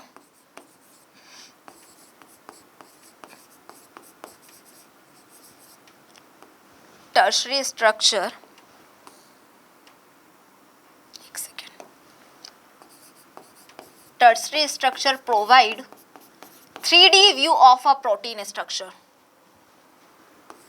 3-dimensional view of a protein। Protein का 3D व्यू देता है कौन सा? आपका टर्सरी स्ट्रक्चर। अभी मैं बता रही हूँ कैसे देता है। और यहां पर क्या होता है, फंक्शन की तरह काम होगा। Most of the proteins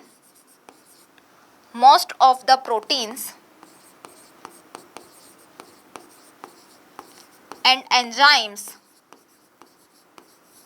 most of किस में प्रेजेंट होता है, टर्सरी स्ट्रक्चर में, क्योंकि काम करना है भाई उनको। तो most of the proteins and enzymes in protoplasm के अंदर, इन प्रोटोप्लाज्म कैसे एग्जिबिट करते हैं, एग्जिबिट इन प्रोटोप्लाज्म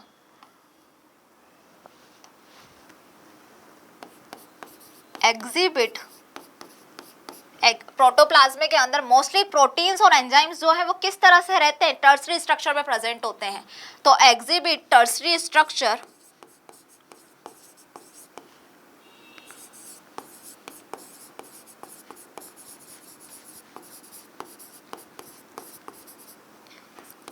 जो क्या है, विच इज एसेंशियल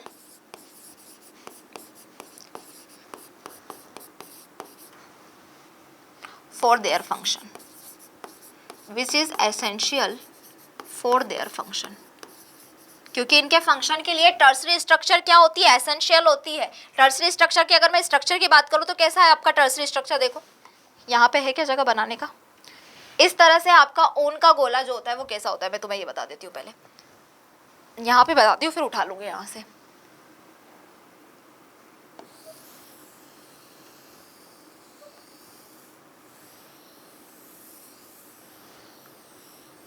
इस तरह से होता है आपका, ठीक है, ये एन टर्मिनल है और ये क्या है आपका सी टर्मिनल है। इस तरह से आपका क्या होता है, ऊन के गोले की तरह आपकी टर्सरी स्ट्रक्चर होती है बच्चों, किसके अंदर, प्रोटीन की। ये ग्लोब्यूलर स्ट्रक्चर यहां मैं बता रही हूं, ठीक है। अब देखो इधर कि टर्सरी स्ट्रक्चर प्रोवाइड करती है 3D व्यू किसका, प्रोटीन का। प्रोटोप्लाज्म में जितने भी प्रोटीन्स और एंजाइम्स हैं वो किस तरह से प्रेजेंट होते हैं, टर्सरी स्ट्रक्चर में प्रेजेंट होते हैं, क्योंकि उनको फंक्शन करना है, उनके एसेंशियल जो काम है वो टर्सरी स्ट्रक्चर में आने के बाद ही होंगे। अब देखो क्यों होंगे, क्योंकि टर्सरी स्ट्रक्चर में एक्टिव साइट प्रेजेंट होती है और आपको पता है एंजाइम्स को फंक्शन करने के लिए एक्टिव साइट की नीड होती है। भाई कहाँ होती है एक्टिव साइट, देखो मैं तुम्हें बना के बताती हूँ एक्टिव साइट कैसा होता है। एक सेकेंड दोबारा से बनाते हैं ताकि तुम्हें ढंग से एक्टिव साइड में समझा सकूं।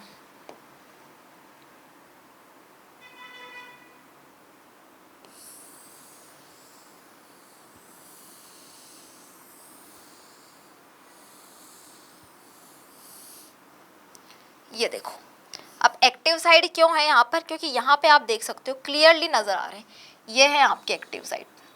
इस पे एंजाइम्स को काम करने के लिए, फंक्शन करने के लिए एक्टिव साइट्स की नीड होती है। ये है आपका एक्टिव साइट। ये जो एक्टिव साइट है यहाँ पर क्या होता है, क्योंकि टर्सरी स्ट्रक्चर में ही ये एक्टिव साइट बन पाते हैं, इसलिए टर्सरी स्ट्रक्चर क्या है, फंक्शनल की तरह काम करती है। टर्सरी स्ट्रक्चर में आपका प्रोटीन क्या होता है, फंक्शनल हो जाता है। क्या होता है बच्चा, फंक्शनल हो जाता है। ये आपका एन टर्मिनल है, ठीक है, और ये आपका सी टर्मिनल है। अब मैं क्या कर रही हूँ, यहाँ से क्लियरली देखना, मैं क्या करती हूँ, ये वाला स्ट्रक्चर उठा के लाती हूँ। कौन सा वाला, ये जो यहाँ से यहाँ वाला ये जो स्ट्रक्चर है, ये वाला पूरा जो स्ट्रक्चर आप देख सकते हो, इस स्ट्रक्चर को मैं क्या कर रही हूँ, अब यहाँ पे बना के बता रही हूँ। और मैं अब इस स्ट्रक्चर को बनाने के बाद में तुम्हारे जो टर्सरी स्ट्रक्चर है प्रोटीन का, उसमें तुम्हें बताऊंगी कि कौन कौन से बॉन्ड प्रेजेंट होते हैं। भाई पेप्टाइड बॉन्ड तो होगा ही होगा, हमने सेकेंडरी स्ट्रक्चर में देखा था कि वहां पे हाइड्रोजन बॉन्ड भी बनने लगते हैं, लेकिन टर्सरी स्ट्रक्चर में प्रोटीन के बहुत सारे बॉन्ड्स क्या होते हैं हमें दिखाई देंगे, ठीक है। तो टर्सरी स्ट्रक्चर के बॉन्ड्स बनाने के लिए क्या करना है, पहले मुझे कलर चेंज करके ढंग से ये उठाना है। चलो अब देखो,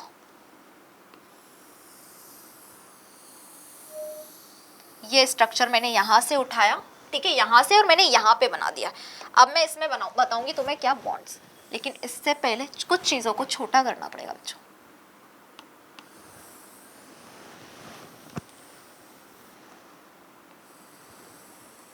चलिए आप इधर आइए, ये वाली चीज भी क्या होगी, इधर शिफ्ट हो जाएगी। और अब मेरे को बताना है इसके बारे में थोड़ा सा।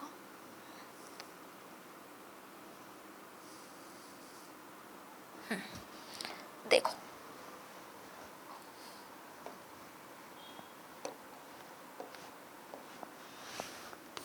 bonds seen in tertiary structure. 3D लिख देती हूँ, समझ जाओगे तुम कौन कौन से बॉन्ड सीन होते हैं टर्सरी स्ट्रक्चर में.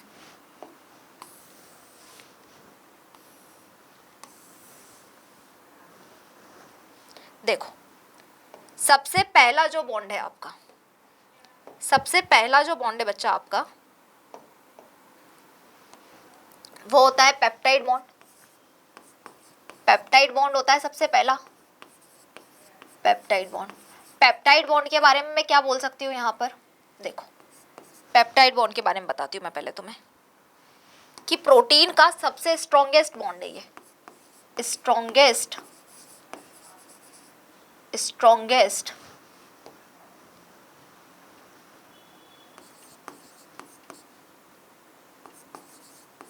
Bond in protein. सबसे स्ट्रॉन्ग बॉन्ड किसका बच्चा, प्रोटीन का. कौन सा है आपका, पेप्टाइड बॉन्ड. नंबर सेकंड पे आता है आपका हाइड्रोजन बॉन्ड. यहाँ पे हाइड्रोजन बॉन्ड भी होता है, मैं सबको बना के बताऊंगी यहाँ पे वन बाय वन. नंबर 3 पे जो होता है वो कौन सा बॉन्ड होता है आपका, disulphide bond. Disulphide bond. अब डाई सल्फाइड बॉन्ड, जैसे मोस्ट स्ट्रॉन्गेस्ट बॉन्ड कौन सा है, पेप्टाइड बॉन्ड, तो सेकंड जो मोस्ट स्ट्रॉन्गेस्ट बॉन्ड है वो है आपका disulphide bond. Disulphide bond आपके 2 सल्फर कंटेनिंग जो अमाइनो एसिड होंगे उसके बीच में बनेगा. जैसे कि मिथियोनिन और सिस्टीन मैंने बताया था, तो मान लो एग्जांपल लिया हमने सिस्टीन का. अभी मैं सारे के सारे बॉन्ड यहाँ पर बता रही हूँ. डाई सल्फाइड बॉन्ड में मैं क्या बोल सकती हूँ बच्चा, ये चीज आप देखिए, डाई सल्फाइड बॉन्ड में लिखिए आप, ये है आपका second strongest bond in protein. Protein के अंदर सबसे ज्यादा जो स्ट्रॉन्गेस्ट बॉन्ड है वो पेप्टाइड बॉन्ड है. उसके बाद में कौन सा है, डाई सल्फाइड बॉन्ड होता है. कहाँ पर होता है ये, stabilise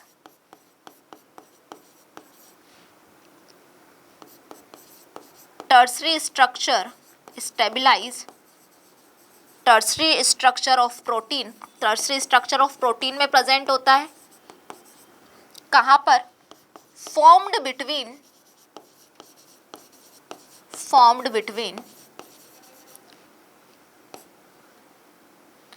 SH group, sulphur containing group of 2 cysteine. तो देखो इधर मैं वन बाय वन क्या बना रही हूँ, सारे के सारे बॉन्ड बना रही हूँ. अभी 3 बॉन्ड है, अभी 2 और बचे हुए हैं. तो पहले मैं आपको कौन सा पेप्टाइड बॉन्ड बना के बताती हूँ. इधर देखो पेप्टाइड बॉन्ड, देखो ये आपका C डबल बॉन्ड O, ये आपका N, ये H बच्चा. इसी तरह से क्या होगा कि यहाँ पर C है, इसका डबल बॉन्ड O,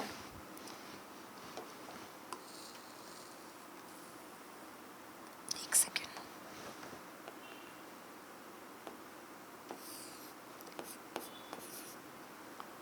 और ये N, और ये है आपका H. ठीक है, तो आप यहाँ पर किसके बीच में, इन दोनों के बीच में क्या देख रहे हो, पेप्टाइड बॉन्ड देख रहे हो. साथ में यहाँ पर क्या नजर आ रहा है आपको, ये है आपका एक हाइड्रोजन बॉन्ड. क्या है बच्चा, ये है हमारा hydrogen bond. Peptide bond, 2 amino acids के बीच में पेप्टाइड बॉन्ड बनेगा, वाटर का मॉलिक्यूल निकलेगा तो. और इसके अलावा क्या होता है, देखो पेप्टाइड बॉन्ड COONH के बीच में पेप्टाइड बॉन्ड बन रहा है वहां पर. अब ये क्या हो रहा है, आपके पेप्टाइड, 2 पेप्टाइड बॉन्ड्स जब आपस में देखे जा रहे हैं, वहां पर भी क्या है, आपको H और OH के बीच में हाइड्रोजन बॉन्ड देखने को मिल रहा है. क्या यहीं पे हाइड्रोजन बॉन्ड होता है 2 पेप्टाइड बॉन्ड्स के बीच में, नहीं, एक और जगह होता है. अमाइनो एसिड्स के बीच में भी होगा, जैसे कि एस्पार्टिक एसिड का एग्जाम्पल मैं ले रही हूँ, CH2C डबल बॉन्ड OH, ये है क्या है आपका एस्पार्टिक एसिड. और इधर एस्पार्टिक एसिड के साथ साथ मैंने क्या ले लिया, सीरीन ले लिया. जैसे सीरीन के लिए दूसरा पेन यूज करते हैं.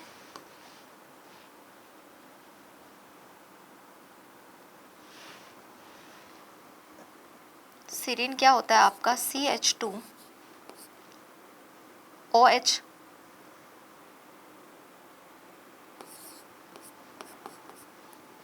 ये क्या है, सीरीन। दो अमाइनो एसिड ले लिए मैंने, तो एक तो लिया एस्पार्टिक एसिड और एक सीरीन।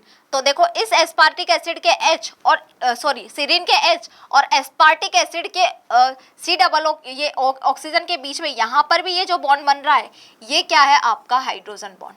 तो मैंने आपको पेप्टाइड बॉन्ड बता दिया और हाइड्रोजन बॉन्ड बता दिया। अब मैंने बोला है डाइसल्फाइड बॉन्ड। ये आपको सिर्फ इतना याद रखना है कौन कौन से बॉन्ड होते हैं, कहाँ बनते हैं, कैसे बनते हैं। ये स्ट्रक्चर याद नहीं भी करोगे तो भी चलेगा। मैं तुम्हें इसलिए बता रही हूँ ये सारी चीजें कि तुम्हें ये लगे कि हवा में बातें नहीं चल रही है, किस तरह से बनता है ये एकदम क्लियर हो माइंड में। अब यहाँ पे बताती हूँ मैं आपको डाइसल्फाइड बॉन्ड कि दो सिस्टीन्स के बीच में, दो सिस्टीन जो अमाइनो एसिड है उनके बीच में, सल्फर अमाइनो एसिड के बीच में आपका डाइसल्फाइड बॉन्ड बनेगा। तो देखिए इधर कलर चेंज किया जाए,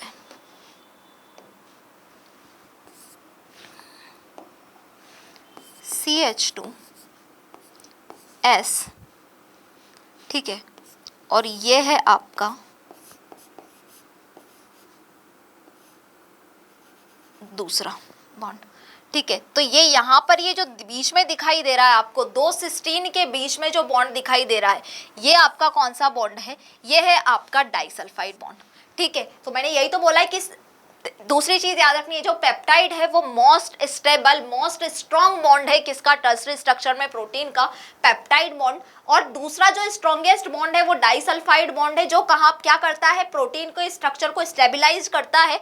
और कहाँ पर प्रेजेंट होता है, दो एसएच ग्रुप के बीच में प्रेजेंट होता है, यानी कि सिस्टीन के दो एसएच ग्रुप के बीच में आपका डाइसल्फाइड बॉन्ड प्रेजेंट होता है। अब नंबर थर्ड पे हम किसको डिस्कस करेंगे, नंबर थर्ड पे मैं बताऊंगी आपको आयनिक बॉन्ड के बारे में, फोर्थ पर आयनिक बॉन्ड। और मैं आपको बता दूं कि ये जो डाइसल्फाइड बॉन्ड वगैरह होते हैं, आयनिक बॉन्ड होते हैं, ये क्या होते हैं, एक तरह के कोवेलेंट बॉन्ड होते हैं, ठीक है। तो ये जो आयनिक बॉन्ड है ये इसके लिए क्या चाहिए होगा, हमें आयंस चाहिए होंगे। तो मैं यहाँ पर अगेन किसको यूज कर रही हूँ बच्चा, देखो यहाँ पर जैसे मैंने यूज कर लिया किसको, एस्पार्टिक एसिड को, ये CH2 और यहाँ पे COOH होता है, तो ये COOH था यहाँ पे, इमेजिन करो एक मिनट के लिए, ठीक है। अब यहाँ पर मैं किस चीज को ले रही हूँ, यहाँ पर मैं ले लेती हूँ जैसे लाइसिन को। लाइसिन का क्या है, CH2 क्या होता है लाइसिन, CH2 और यहाँ पर एक जगह पर होता है NH2, ठीक है। अब क्या होगा, इमेजिन करो कि ये जो है ये हाइड्रोजन किसका, एस्पार्टिक एसिड का, एस्पार्टिक एसिड का जो हाइड्रोजन है, एसिड क्या करता है, H+ आयंस को डोनेट करने का काम करता है और बेसिक क्या करता है, H+ आयन को गेन करने का काम करता है। इमेजिन करो इसने क्या किया, H+ आयन को डोनेट किया, यहाँ पे इसने क्या किया, H+ आयन को डोनेट किया। तो इसने जैसे ही H+ आयन को डोनेट किया यहाँ पर हो गया COO-, ठीक है। और जो H+ आयन इसने डोनेट किया था उसको इस बेसिक वाले ग्रुप ने क्या किया, गेन कर लिया, पकड़ लिया। तो यहाँ पर NH2 की जगह यहाँ पर हो जाएगा बच्चों आपका NH3+, क्या हो जाएगा बच्चा यहाँ पर, NH3+, ये हो गया NH3+। तो इन दोनों के बीच में, किसके बीच में, इन दोनों आयंस के बीच में जो बॉन्ड बना है उसको हमें क्या बोलूंगी, आयनिक बॉन्ड। तो नंबर 4 पर हम किसको डिस्कस कर रहे हैं, आयनिक बॉन्ड को। यहाँ पर क्या है बच्चा, आयनिक बॉन्ड। तो आयनिक बॉन्ड के बारे में लिख लेते हैं, क्या होता है ionic bond, formed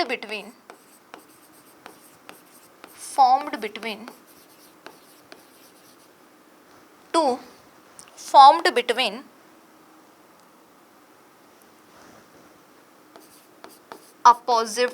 oppositely charged, और ये जो आयनिक बॉन्ड है ना ये भी स्ट्रॉन्ग बॉन्ड है, लेकिन यहाँ पर इतना स्ट्रॉन्ग नहीं होता भाई। प्रोटीन में तीसरे नंबर पर भी नहीं, आप इसके बाद में हम क्या हाइड्रोजन इंटरेक्शन के बारे में देखेंगे, हाइड्रोफोबिक इंटरेक्शन। तो हाइड्रोफोबिक इंटरेक्शन ही बोलते हैं उसको, मेनली बॉन्ड भी बोला जाता है, हाइड्रोफोबिक बॉन्ड और हाइड्रोफोबिक इंटरेक्शन। वो भी क्या होता है, थर्ड नंबर पे जो है स्टेबिलिटी देने का काम करता है, किसको, टर्सरी स्ट्रक्चर ऑफ प्रोटीन को। आयनिक बॉन्ड जो है वो भी क्या करते हैं, स्टेबिलिटी देने का काम करते हैं, लेकिन बाकी जगह पर आयनिक बॉन्ड सबसे ज्यादा स्ट्रॉन्ग होते हैं। प्रोटीन में आयनिक बॉन्ड को इसलिए मैं 4th नंबर पर पढ़ा रही हूँ। तो formed between oppositely charged group, oppositely charged group के बीच में बनता है क्या, आपका आयनिक बॉन्ड, ठीक है। अब नंबर 5 में मैं किसके बारे में डिस्कस करने वाली हूँ, नंबर 5 पर हम डिस्कस करेंगे hydrophobic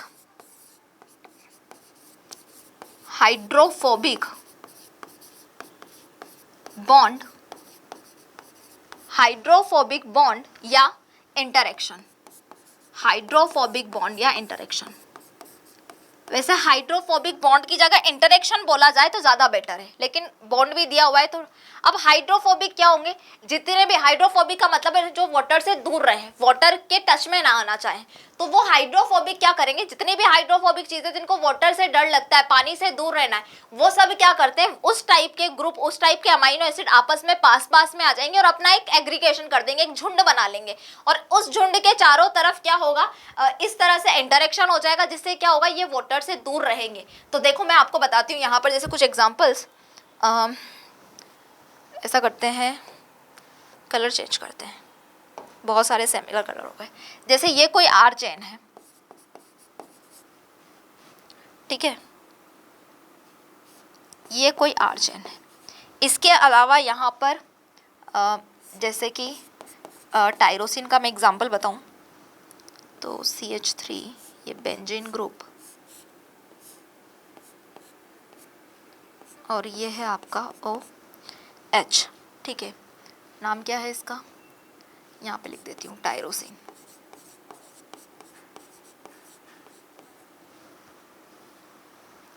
CH2,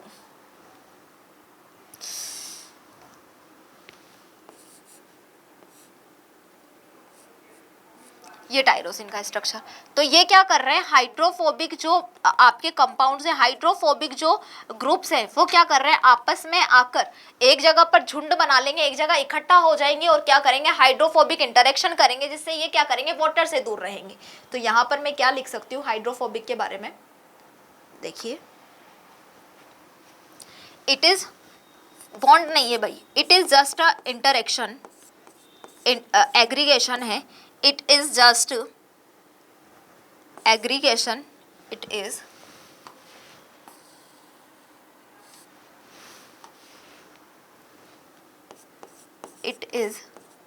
just aggregation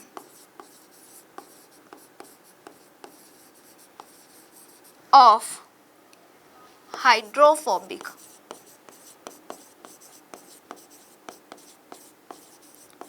hydrophobic group का क्या होता है, ये एग्रीगेशन होता है, या हाइड्रोफोबिक साइड का जो है एग्रीगेशन है, hydrophobic side,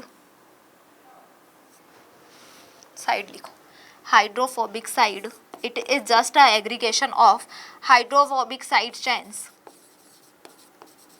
so as to keep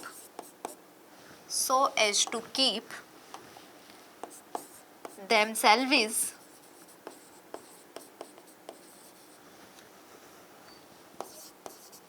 out of contact from water। क्या होता है हाइड्रोफोबिक बॉन्ड, कि ये एक तरह का इंटरेक्शन है जिसमें क्या होता है, हाइड्रोफोबिक्स जो चेन है, हाइड्रोफोबिक्स जो ग्रुप है, वो एक जगह पर एग्रीगेट हो जाते हैं, एक जगह पर इकट्ठे हो जाते हैं, जिससे क्या होता है कि उनको वाटर से दूर रखा जा सके। ये सारे के सारे बॉन्ड्स आपको कहाँ नजर आते हैं, टर्सरी स्ट्रक्चर में। सबसे पहले कि पेप्टाइड बॉन्ड है, स्ट्रॉन्गेस्ट बॉन्ड है, उसके बाद में हाइड्रोजन बॉन्ड है, कहाँ कहाँ बन रहा है भाई, पेप्टाइड बॉन्ड के बीच में भी बन रहा है, और उसके अलावा अमाइनो एसिड्स के बीच में भी क्या प्रेजेंट होता है, आपका हाइड्रोजन बॉन्ड। फिर तीसरे नंबर पे डाइसल्फाइड बॉन्ड है, जो दो सल्फर कंटेनिंग अमाइनो एसिड्स के बीच में, जैसे कि सिस्टीन वगैरह के बीच में देखने को मिलता है, और ये क्या होता है, सेकेंड स्ट्रॉन्गेस्ट बॉन्ड है। उसके बाद में हमने बात की है आयनिक बॉन्ड। आयनिक बॉन्ड क्या करेगा, जो अपोजिटली चार्ज होंगे प्रोटीन, अपोजिटली चार्ज जो अमाइनो एसिड या अपोजिटली चार्ज जो ग्रुप होंगे उनके बीच में बनेगा, और ये भी स्ट्रॉन्ग स्टेबिलिटी देने का काम करता है। फिर लास्ट में हमने डिस्कस किया किसके बारे में, हाइड्रोफोबिक बॉन्ड के बारे में। किसके बारे में डिस्कस किया, ये है आपका हाइड्रोफोबिक बॉन्ड। उसके बारे में हमने डिस्कस किया कि हाइड्रोफोबिक बॉन्ड क्या है, एक तरह का इंटरेक्शन है, एग्रीगेशन है उन चीजों का जिनको वाटर से दूर रहना है, उन ग्रुप्स का। तो ये सब कुछ किसमें देखने को मिलता है, आपका टर्सरी स्ट्रक्चर में। टर्सरी स्ट्रक्चर में अपने आप में क्या है, बहुत सारी चीजें देखो, क्योंकि ये सबसे ज्यादा स्टेबल तो नहीं, क्वाटरनरी से ज्यादा स्टेबल होती है, लेकिन यहाँ से जो प्रोटीन है आपका वो फंक्शनल होने लगता है। अब लास्ट में हम किसको डिस्कस करेंगे, क्वाटरनरी स्ट्रक्चर को।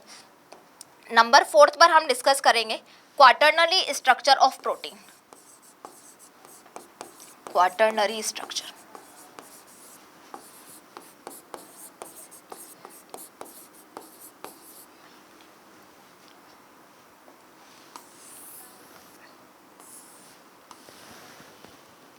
प्रोटीन के क्वाटरनरी स्ट्रक्चर में क्या होता है बच्चों, देखो पहली चीज तो मोस्ट स्टेबल स्ट्रक्चर है, टर्सरी से भी ज्यादा स्टेबल है, most stable structure of protein, protein का सबसे ज्यादा स्टेबल स्ट्रक्चर है आपका क्वाटरनरी स्ट्रक्चर। ठीक है, दूसरी चीज वाटर में सॉल्यूबल है, क्या है, वाटर में सॉल्यूबल है। टर्सरी में हमने देखा था फाइब्रस वाला जो है वाटर में सॉल्यूबल नहीं था, ग्लोब्यूलर वाला वाटर में सॉल्यूबल था, तो वाटर में सॉल्यूबल है, मोस्ट स्टेबल स्ट्रक्चर है प्रोटीन का। और scene in protein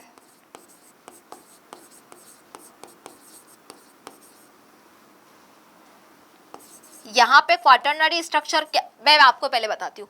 primary structure एक स्ट्रेट चेन था, उसी स्ट्रेट चेन जब आपस में क्या हुई, हेलिक्स की तरह कॉइल्ड होने लग गई तो सेकेंडरी स्ट्रक्चर का फॉर्मेशन हुआ।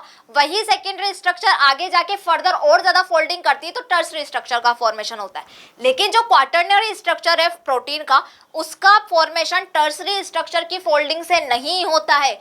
क्वाटरनरी स्ट्रक्चर प्रोटीन का कब बनता है, जब टर्सरी स्ट्रक्चर अलग अलग बॉन्ड बनाती है और अलग अलग पैटर्न में क्या करती है, प्रेजेंट होती है, तो क्या होगा, क्वाटरनरी स्ट्रक्चर का फॉर्मेशन होगा। जैसे टर्सरी स्ट्रक्चर है वो एक तरह से क्या हुआ, यहाँ पे ये एक हेलिक्स है, इसमें अलग अलग जगह पर आकर जम गई, प्लेटों के फॉर्म में जम गई, एक के ऊपर एक जम गई, इस तरह से फॉर्मेशन होता है किसका, आपका क्वाटरनरी स्ट्रक्चर का। तो कभी भी ये मत सोचना कि टर्सरी स्ट्रक्चर के फोल्डिंग होने से क्वाटरनरी स्ट्रक्चर बन रहा है, नहीं बन रहा है। तो यहाँ पे मैं क्या बता रही हूँ, scene in protein with two, क्या होता है यहाँ पर दो या दो से ज्यादा पॉलीपेप्टाइड चेन प्रेजेंट होती है क्वाटरनरी स्ट्रक्चर में। तो scene in protein with two or more polypeptide chain,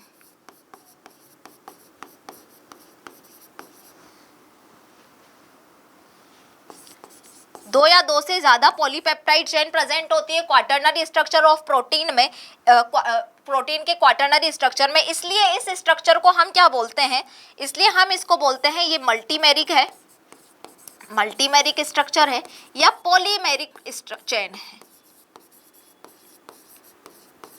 polymeric chain of protein है। ठीक है,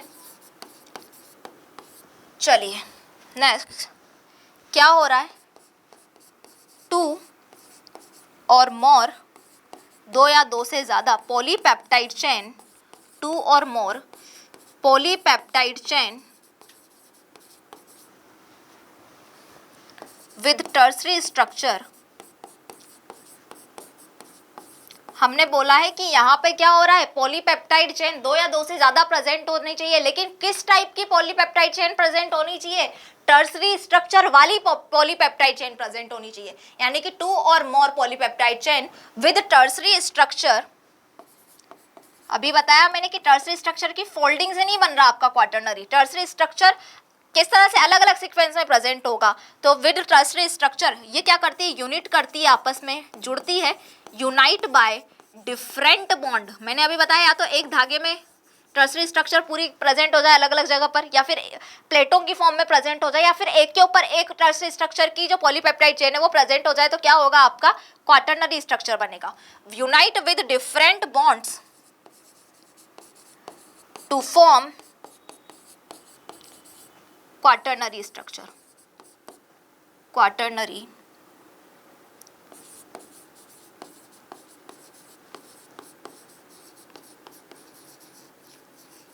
अब ये जो क्वाटरनरी स्ट्रक्चर है इसके एग्जाम्पल आप देखकर शॉक्ड हो जाओगे।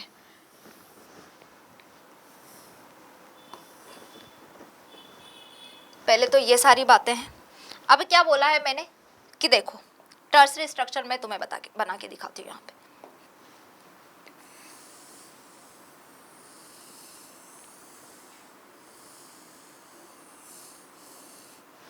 ये एक टर्सरी स्ट्रक्चर, ठीक है,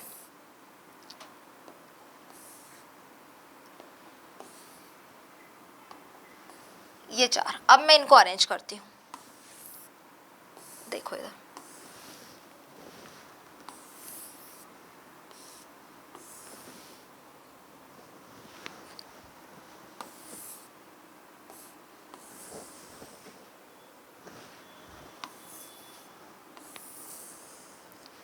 इन टर्सरी स्ट्रक्चर की जो बहुत सारी चेन्स, दो या दो से ज्यादा चेन्स प्रेजेंट होंगी, तब क्या बनेगा आपका क्वाटर्नरी स्ट्रक्चर बनेगा, किसका, प्रोटीन का।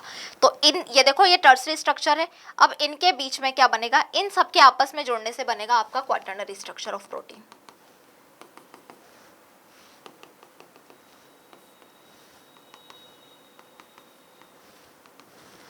एग्जाम्पल्स की अगर मैं बात करूं बच्चों, एग्जाम्पल कौन कौन सा है, एग्जाम्पल में नंबर 1 है आपका ह्यूमन इंसुलिन। ह्यूमन इंसुलिन में क्या होता है, इंसुलिन में 2 पॉलीपेप्टाइड चेन प्रेजेंट होती है, एक अलग अलग टाइप की, एक पॉलीपेप्टाइड का नाम है ए चेन और एक पॉलीपेप्टाइड चेन का नाम है बी चेन। तो ह्यूमन इंसुलिन में क्या है, यहाँ पर 2 पॉलीपेप्टाइड चेन्स, 2 पॉलीपेप्टाइड चेन आपस में जुड़ती है, अलग अलग टाइप की होती है, 2 पॉलीपेप्टाइड चेन, एक है पहली है आपकी ए और दूसरी पॉलीपेप्टाइड चेन का नाम है बी। ठीक है, तो अगर वो पूछे कि ह्यूमन इंसुलिन में पॉलीपेप्टाइड चेन कितनी होती है, 2 होती हैं, कौन कौन सी होती हैं, क्या दोनों सिमिलर होती हैं, नहीं, एक ए है और एक बी पॉलीपेप्टाइड चेन है। दूसरा एग्जांपल है आपका adult human haemoglobin, adult human haemoglobulin. यहाँ क्या होता है, यहाँ होती है बेटा आपकी 4 पॉलीपेप्टाइड चेन प्रेजेंट होती है, 4 पॉलीपेप्टाइड चेन। उन 4 में से जो है 2 होती हैं अल्फा वाली और 2 पॉलीपेप्टाइड चेन होती हैं कौन सी, बीटा वाली। तो अगर पूछा जाए कि जो अडल्ट ह्यूमन हीमोग्लोबिन है उसमें कितनी पॉलीपेप्टाइड चेन होती है, तो 4 पॉलीपेप्टाइड चेन होती है। कितने टाइप की पॉलीपेप्टाइड चेन होती है, तो 2 टाइप की पॉलीपेप्टाइड चेन होती हैं, 2 तो अल्फा है और 2 बीटा है। तो कंफ्यूज मत होना, स्टेटमेंट घुमा के आ सकता है। तो इमेजिन करो जैसे ये मैंने 2 अल्फा चेन बनाई और ये 2 बीटा चेन है, ठीक है, ये आपस में जुड़कर क्या बना रही है, आपकी प्रोटीन का क्वाटर्नरी स्ट्रक्चर बनाने का काम कर रही है। यहाँ पर हमारी क्या खत्म होता है, प्रोटीन का जो स्ट्रक्चर था उसकी बात खत्म होती है। अगर मैं स्टेबिलिटी की बात करूं, किसकी बात करूं बच्चों, स्टेबिलिटी की, तो मैं स्टेबिलिटी की बात करती हूँ कि सबसे ज्यादा स्टेबल कौन सी होती है। तो स्टेबिलिटी के बेसिस पर मैं आपको एक चीज बताती हूँ, स्टेबिलिटी कैसे होती है प्रोटीन की स्ट्रक्चर की। सबसे ज्यादा मोस्ट स्टेबल स्ट्रक्चर जो है आपका प्रोटीन का, वो कौन सा है, क्वाटर्नरी। क्वाटर्नरी के बाद में मोस्ट स्टेबल कौन सी है आपकी, टर्शरी। टर्सरी के बाद में है सेकेंडरी। तो इस तरह से क्या होती है आपकी जो प्रोटीन है वो उसकी स्टेबिलिटी होती है, और जो लीस्ट स्टेबल है, सबसे कम स्टेबल है, वो क्या है आपकी प्राइमरी। प्राइमरी जो है लीस्ट अनस्टेबल स्ट्रक्चर है, यानी कि बिल्कुल भी properly most unstable structure primary है, और अगर मोस्ट स्टेबल स्ट्रक्चर की बात की जाए तो वो क्वाटर्नरी है। ये बात की हमने स्टेबिलिटी की, किसकी, प्रोटीन की स्टेबिलिटी की। अब जो प्रोटीन है उसकी प्राइमरी सेकेंडरी टर्सरी स्ट्रक्चर तो आप देख ही चुके हो। अब क्या होता है, प्रोटीन का डीनेचुरेशन भी होता है। डीनेचुरेशन क्या होता है मैम, कभी कभी क्या होता है, जैसे पीएच ज़्यादा दे दी, पीएच ज़्यादा प्रेजेंट है, टेम्परेचर ज़्यादा, या कोई टॉक्सिक हैवी मेटल आ गया, किसी भी रीजन से जब प्रोटीन अपने फंक्शन को प्रॉपर नहीं कर पाता, तो क्या होता है, जो प्रोटीन के हेलिक्स होते हैं उनका डीनेचुरेशन हो जाता है, यानी कि बायोलॉजिकली जो उनका काम होता है वो प्रॉपर कंप्लीट नहीं होता, उनका फंक्शन जो है वो अफेक्टेड होता है, उनके बीच में present hydrogen bond hydrophobic interaction जो है वो क्या होता है, ब्रेक हो जाता है, और इस तरह से प्रोटीन का क्या होता है, डीनेचुरेशन होता है। तो आपको ये जो लास्ट टॉपिक है प्रोटीन से रिलेटेड वो मैं बता देती हूँ, denaturation of protein. Denaturation of protein.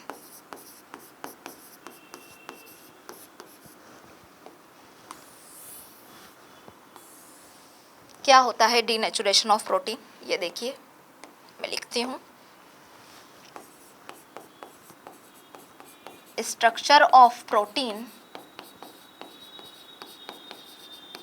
Damage हो जाता है, प्रोटीन का structure, structure of protein damage due to, किसकी वजह से, कुछ drastic change, structure of protein damage due to drastic changes. Drastic changes क्या हो सकते हैं? ड्रास्टिक चेंजेस जैसे आपके drastic changes in temperature, drastic changes in temperature में, पीएच में, या फिर किसी हैवी मेटल की वजह से, या फिर मैं बोल सकती हूँ प्रेशर की वजह से। Drastic changes in temperature, pH, heavy metal या फिर प्रेशर।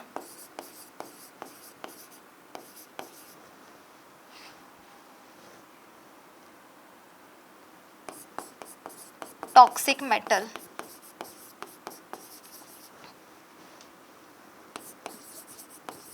एनर्जी रिच रेडिएशन की वजह से।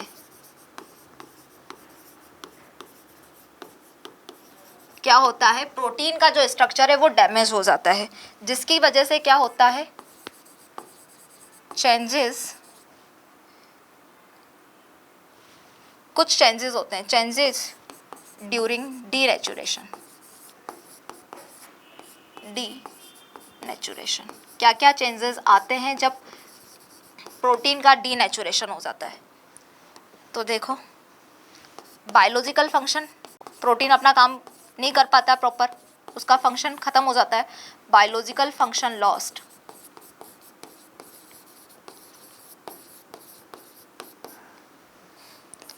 क्या होता है? हाइड्रोजन बॉन्ड एंड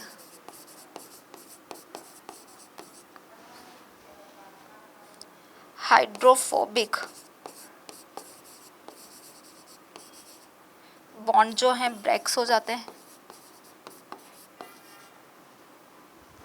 ठीक है, क्या है डीनेचुरेशन ऑफ प्रोटीन? कि किसी भी रीजन से प्रोटीन का जो स्ट्रक्चर है वो क्या हो रहा है? डैमेज हो जाता है, कुछ ड्रास्टिक चेंजेस आ जाते हैं, जैसे टेम्परेचर में आ गया, पीएच में आ गया, पीएच के अलावा यहाँ पे क्या है? कुछ प्रेजेंस है, प्रेजेंस ऑफ हैवी मेटल की वजह से, प्रेशर की वजह से, टॉक्सिक मेटल की वजह से, एनर्जी रेडिएशन की वजह से, एनर्जी रिच रेडिएशन की वजह से क्या हुआ? जो प्रोटीन का स्ट्रक्चर था वो डैमेज हो गया।